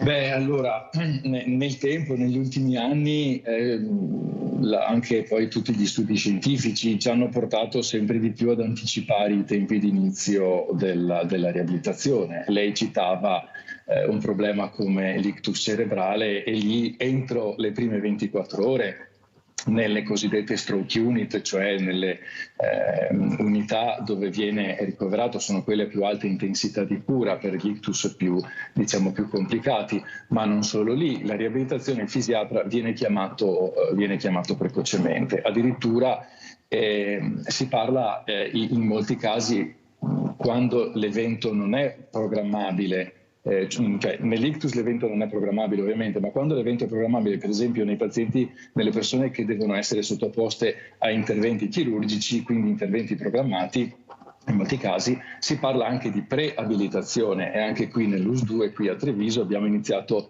un importante progetto di preabilitazione del paziente che va incontro a intervento cardiochirurgico, e poi addirittura il paziente che si risveglia dall'intervento in terapia intensiva cardiochirurgica trova già il fisioterapista pronto che lo accoglie al risveglio e che fin dalle primissime fasi riprende il percorso iniziato prima dell'intervento. Quindi sappiamo che quando le condizioni lo consentono, e quindi ci vuole chiaramente una certa stabilità delle condizioni soprattutto fisiche, non appena queste condizioni di stabilità lo consentono, è bene iniziare un approccio riabilitativo, che non vuol dire necessariamente iniziare subito con gli esercizi, con la ginnastica. In molti casi il primo approccio è anche di tipo respiratorio, quindi di una riabilitazione respiratoria, sia dopo eventi acuti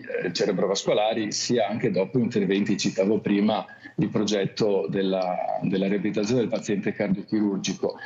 Sappiamo che nel momento in cui c'è una lesione del sistema nervoso centrale, come appunto nel cervello, come nel caso dell'ictus, iniziano molto velocemente dei processi in qualche modo di decondizionamento del fisico all'esercizio e al movimento.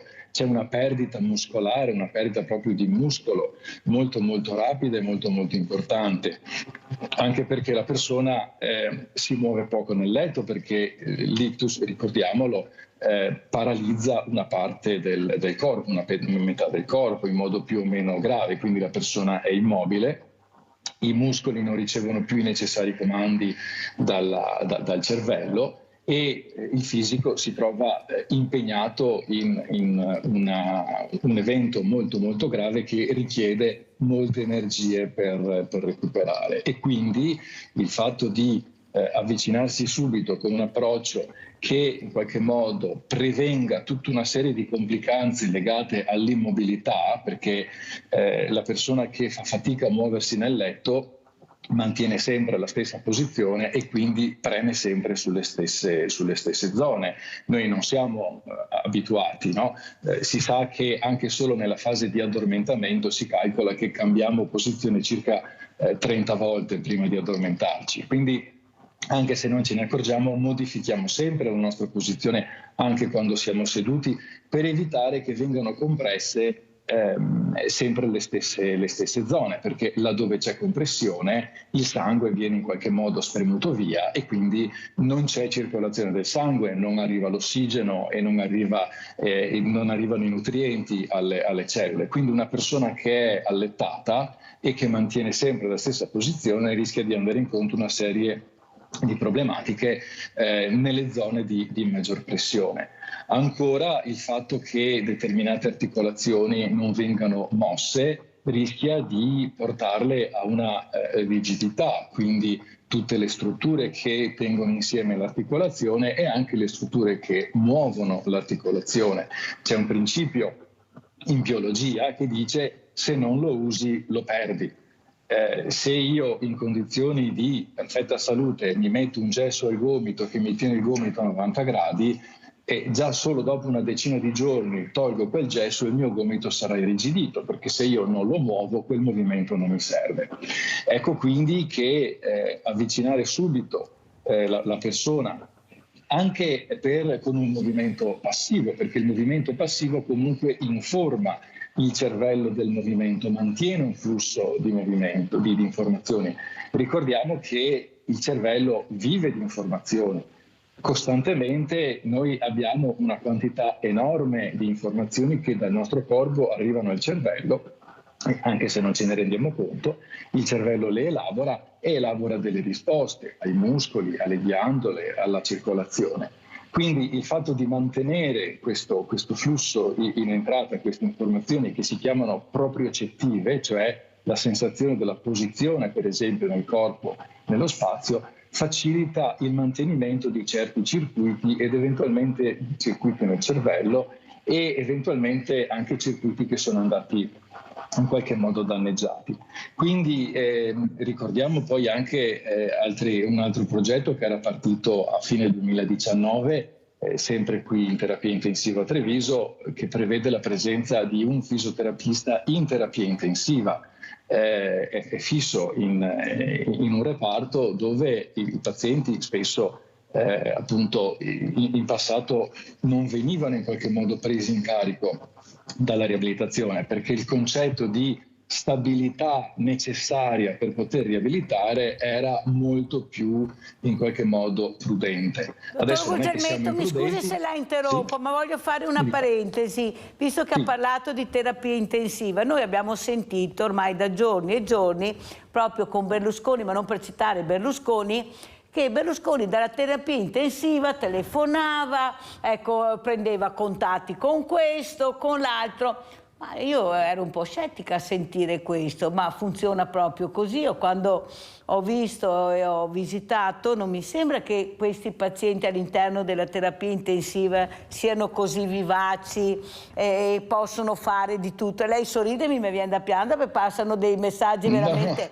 devastanti. Non ho capito, questo è in terapia intensiva, qua al Parlamento si contatta questo. Ecco, non è che funzioni proprio così quando sei in terapia intensiva. No, ci spieghi, dottore, perché almeno voi sapete la verità, almeno ce la dite, perché qua le informazioni che arrivano sono proprio delle fake, delle volte dico: ma cosa ci stanno raccontando? O forse sarà anche vero, vogliamo capire. Beh, io non entro nel merito del caso specifico che hai citato. Allora, partiamo da un principio. Sempre più negli ultimi anni e adesso sempre di più la persona viene ricoverata in ospedale perché sta male. E sta male al punto che può essere garantita la sua salute soltanto in una struttura complessa come l'ospedale.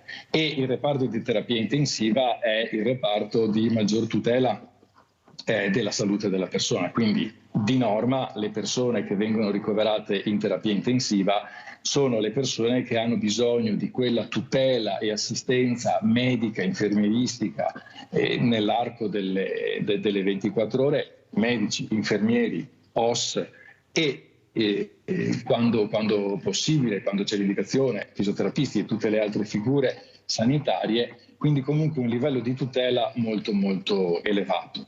E normalmente diciamo la persona appena recupera un certo livello di stabilità clinica lascia la terapia intensiva per portarsi in un altro reparto. Ecco, questo non impedisce che magari la persona possa riacquistare capacità di interazione, di relazione con l'esterno prima di lasciare la terapia intensiva e quindi avere la possibilità di interagire maggiormente. Come dice lei, comunque di norma non è così. Le persone che sono in terapia intensiva sono nel reparto di maggiore intensità di cura dell'ospedale.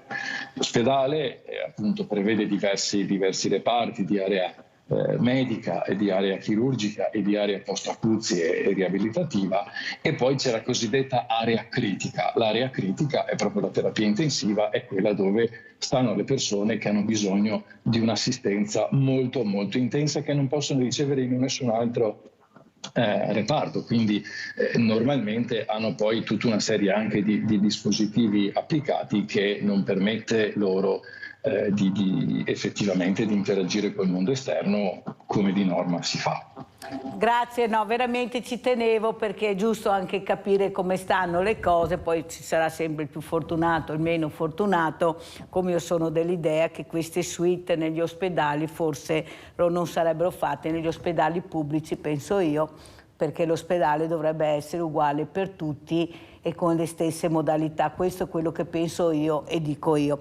Dottor Gugelmetto, dottor Gugelmetto, quello che volevo capire anche con lei è che è cambiata anche la riabilitazione rispetto, diciamo, fino a pochi anni fa, grazie alla tecnologia, alla ricerca, alla scienza. Cosa ci dice? Ecco, pochi anni fa ancora mi ricordo il gesso, il famoso gesso, e poi adesso i gessi non esistono quasi più o pochissimo, ma soprattutto anche alla geriatria, dove vedevi veramente questa riabilitazione, ma adesso non c'è più, come ha detto giustamente lei, ci ha spiegato, addirittura nelle terapie intensive. Ecco, è molto importante. Sta cambiando anche l'ospedale, ecco, questi reparti. Prego. C'è un percorso di evoluzione chiaramente, non soltanto per la tecnologia. Effettivamente applichiamo sempre di più conoscenze scientifiche che diventano sempre più integrate nella nostra vita quotidiana. Comunque, quando parliamo di tecnologia non è necessario, cioè a volte magari si pensa alla robotica, si pensa o agli esoscheletri, cioè quegli apparati che vengono applicati alla persona per facilitare i movimenti. Ne abbiamo avuti anche ospiti, sono eccezionali, comunque li abbiamo proprio avuti veramente. Sì, ma sono pienamente d'accordo. Altre volte poi si parla molto anche di realtà virtuale, quindi diciamo come creare un contesto che in qualche modo facilita la partecipazione e il coinvolgimento della persona, perché chiaramente io vado in qualche modo a dare uno stimolo a più canali sensoriali alla persona e quindi è più motivato, e chiaramente la leva della motivazione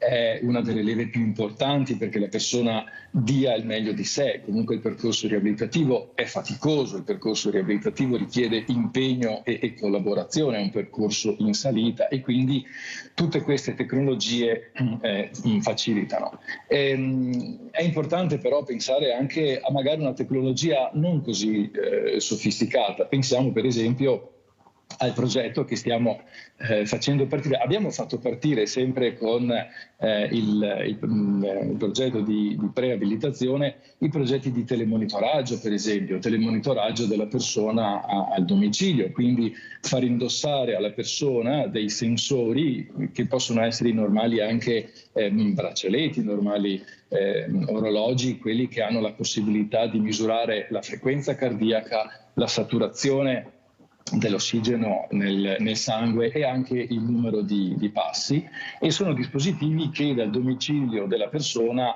trasmettono dati all'ospedale e ci permettono di capire un pochino come la persona si comporta nella vita di tutti i giorni e quindi in qualche modo quali sono le ricadute poi di quello che è il nostro intervento riabilitativo nelle abitudini della persona, perché torno a quello che ho detto all'inizio.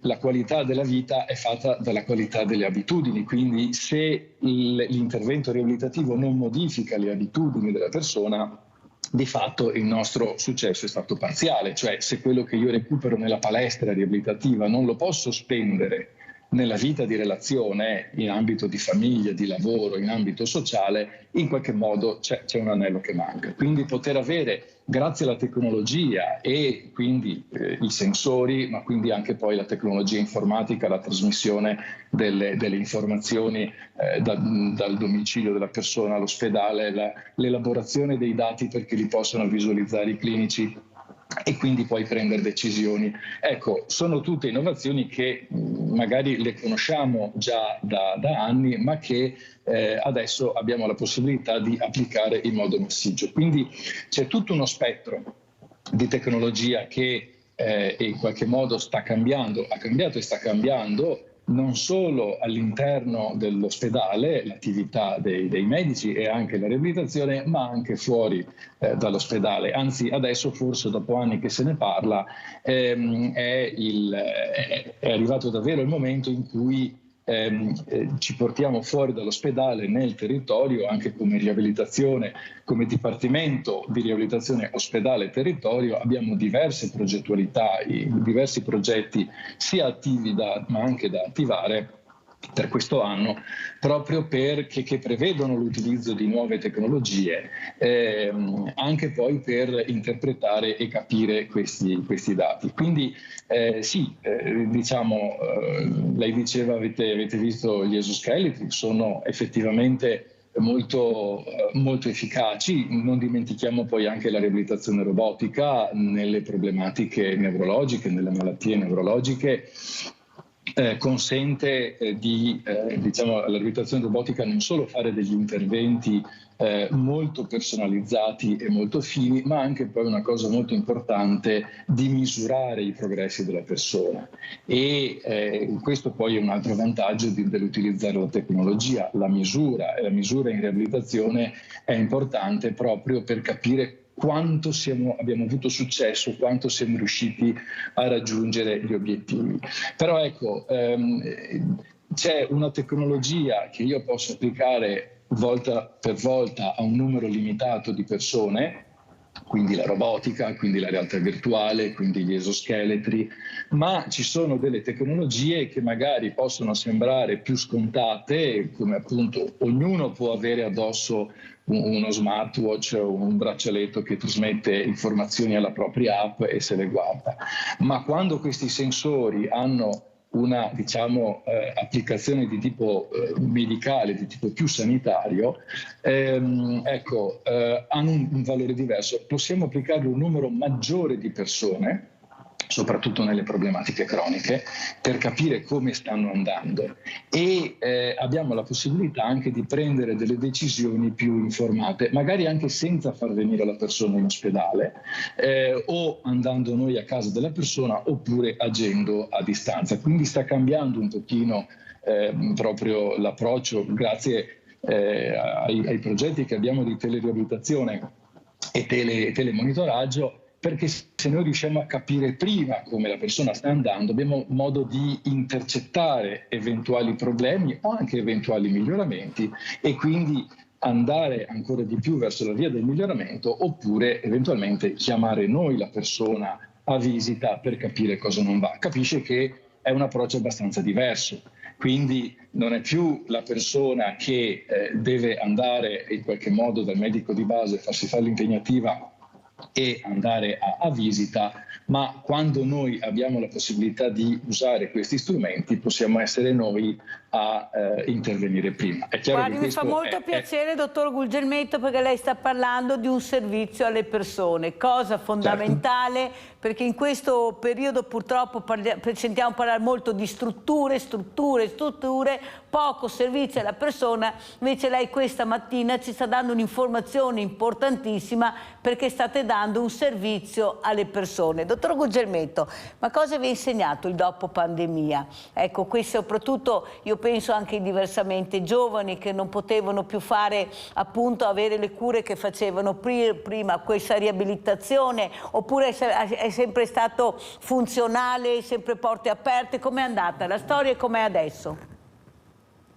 Beh, adesso diciamo che faticosamente abbiamo già dall'anno scorso abbiamo ripreso le attività, trovandoci anche poi chiaramente tutte le cose accumulate che non sono state fatte prima, quindi adesso è un periodo molto, molto complesso, perché appunto si sente parlare delle liste di attesa, eccetera, perché dobbiamo comunque ripensare i servizi in una situazione modificata. È chiaro che nel dopo pandemia vediamo le cose in modo abbastanza diverso, soprattutto sicuramente anche in riabilitazione, dove appunto ne avevamo anche già parlato. Credo l'ultima volta che ci eravamo visti, abbiamo dovuto appunto spingere molto proprio sull'attività domiciliare, sull'attività riabilitativa domiciliare. Ricordiamo che la riabilitazione a domicilio non è sostitutiva di una riabilitazione per esempio in ambulatorio, sono due cose diverse. Abbiamo imparato a sfruttare ancora meglio l'ambiente domestico, l'ambiente di vita delle persone come ambiente riabilitativo. Ricordiamo che la difficoltà che la persona incontra si manifesta quando io, con un certo modo di funzionare, con certe capacità, ridotte eventualmente da una malattia, mi confronto con il mio ambiente di vita. Quindi faccio per ipotesi, se io non sono più capace di fare le scale e abito al pian terreno, posso vivere in un certo modo. Se io non sono più capace di fare le scale e abito al terzo piano senza ascensore, è chiaro che è un problema. Quindi l'ambiente di vita può essere un ambiente ostacolante o un ambiente facilitante. Abbiamo imparato ancora di più a trasformare l'ambiente di vita delle persone in un ambiente in qualche modo allenante, in un ambiente allenante. Quindi questo ha cambiato il nostro modo di vedere, posto che abbiamo assolutamente bisogno anche dell'ambito ambulatoriale e dell'ambito di degenza per svolgere la riabilitazione e in qualche modo andare a recuperare tutte quelle attività che in qualche modo erano state interrotte. Però ecco, anche per esempio a livello dei ricoveri, delle visite alle persone ricoverate, abbiamo recuperato molto rispetto a quello che eravamo stati costretti in qualche modo a limitare per chiaramente esigenze di pandemia. È chiaro che alcuni livelli di guardia rimangono, perché non dimentichiamo comunque che poi c'è stata la pandemia, ci sono altre problematiche, non dimentichiamo i batteri che sono super resistenti agli antibiotici, che anche quelli possono creare grossi problemi. Quindi l'ospedale, proprio per il motivo che dicevo prima, è l'ambiente dove vanno le persone che stanno veramente male, perché se una persona non sta così male non serve che venga ricoverata, e abbiamo la possibilità di avere le strutture intermedie, quindi ospedali di comunità, unità riabilitativa territoriale, eccetera, eccetera. Quindi è chiaro che l'ospedale diventa sempre di più un ambiente molto delicato, molto, molto critico, quindi dobbiamo mantenere determinate regole. Ma è chiaro che il contatto sociale è imprescindibile per la qualità della vita umana e quindi lo dobbiamo sicuramente tutelare, ma abbiamo anche delle progettualità. Avevamo dei progetti l'anno scorso proprio di percorsi che prevedevano il coinvolgimento, percorsi anche riabilitativi che prevedono il coinvolgimento dei familiari del malato, perché per noi come riabilitatori la collaborazione, lavorare fianco a fianco con chi vive con la persona che viene riabilitata è essenziale. Nel team, diciamo, riabilitativo entrano a far parte anche i cosiddetti caregiver, cioè le persone che assistono la persona quando questa non è in grado di fare le cose da sola. Quindi usciti con le ossa un po' rotte dalla pandemia, ma l'osso poi fa il callo, e il callo è più resistente, e quindi è più forte. In qualche modo. Come? È più forte. Il callo fa diventare l'osso. Però, dottor Gugelmetto, io sto seguendo un caso, e qua devo ringraziare anche l'avvocato Luca Pavaneto che abbiamo avuto ieri ospite, che è l'avvocato di Veneti Scacciati dalla Crisi, dove a Boe Euganeo io ho questo ragazzo che dopo un incidente con la macchina è immobile a letto, praticamente ecco, non riesce più neanche a muoversi, con la mamma in sedia a rotelle. Durante la pandemia non vedevano quasi nessuno a fare riabilitazione perché c'era questo problema. Però anche dopo la pandemia si faceva fatica ad avere questo fisioterapista che arrivasse a casa, perché non aveva solo il problema Romano, c'è anche la mamma in sedia a rotelle. Ecco, noi abbiamo queste figure in casi veramente estremi come questo, perché la mamma vuole tenerselo a casa, se lo cura lei, ma ha bisogno anche lei di accelerare questo aiuto grazie anche alla riabilitazione? Beh, allora, esiste la riabilitazione territoriale e la riabilitazione domiciliare. Va fatta un po' la distinzione però tra quella che è la riabilitazione e quello che è il mantenimento delle, diciamo, abilità, delle capacità della persona. La riabilitazione prevede il recupero di capacità temporaneamente perdute. Poi queste capacità, una volta riacquistate in tutto o in parte, effettivamente devono essere mantenute, e può essere fatto in vario modo. Lì poi bisogna vedere nello specifico, ma ecco, noi abbiamo la riabilitazione domiciliare, abbiamo un team che è costituito da fisiatra, fisioterapista, logopedista, terapista occupazionale, che accedono a domicilio e possono fare la valutazione ambientale, possono fare un addestramento alle persone che si prendono cura della persona con disabilità, quindi spiegare modalità di gestione, modalità anche di mantenimento, possono capire se gli ausili sono sufficienti oppure se è necessario integrarli, possono capire se l'ambiente, eventualmente possono dare dei suggerimenti su come modificare l'ambiente per facilitare la gestione a casa.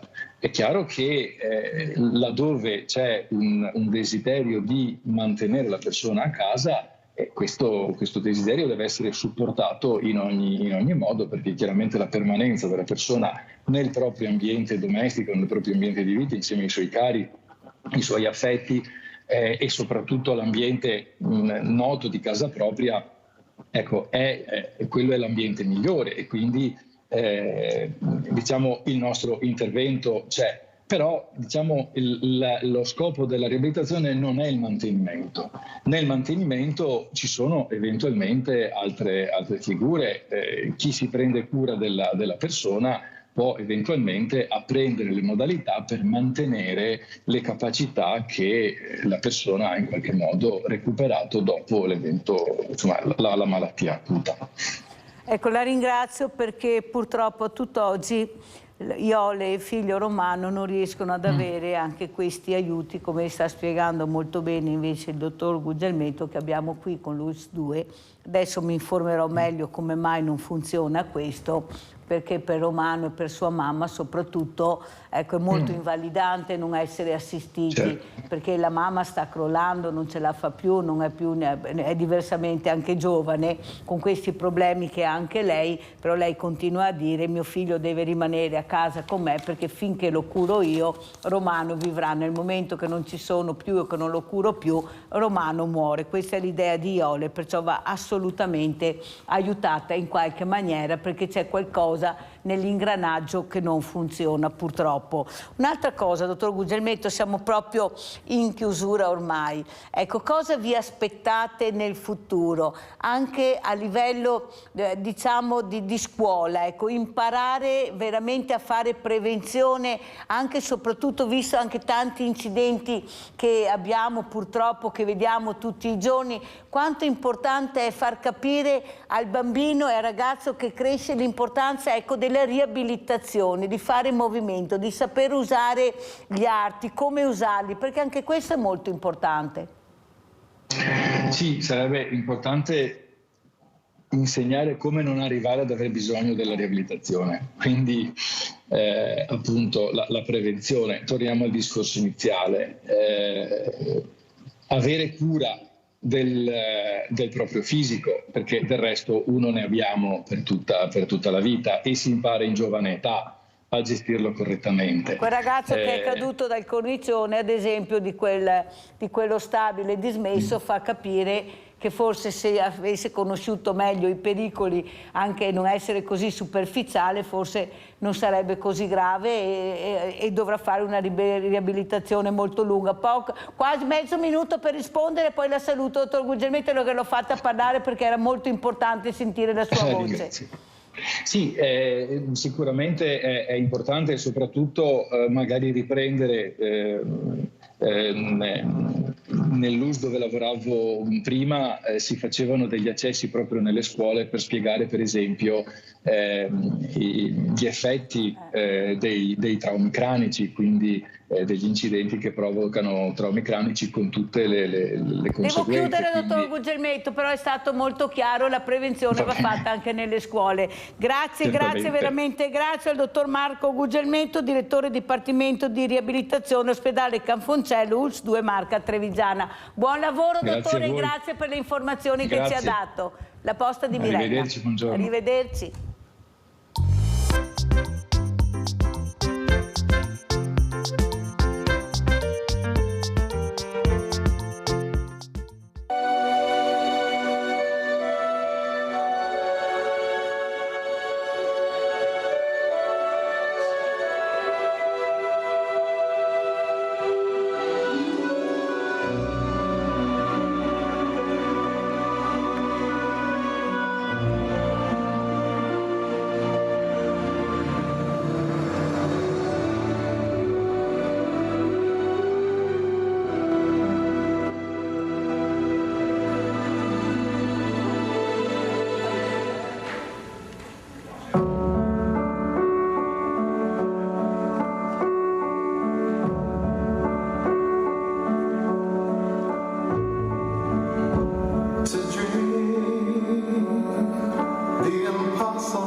From afar.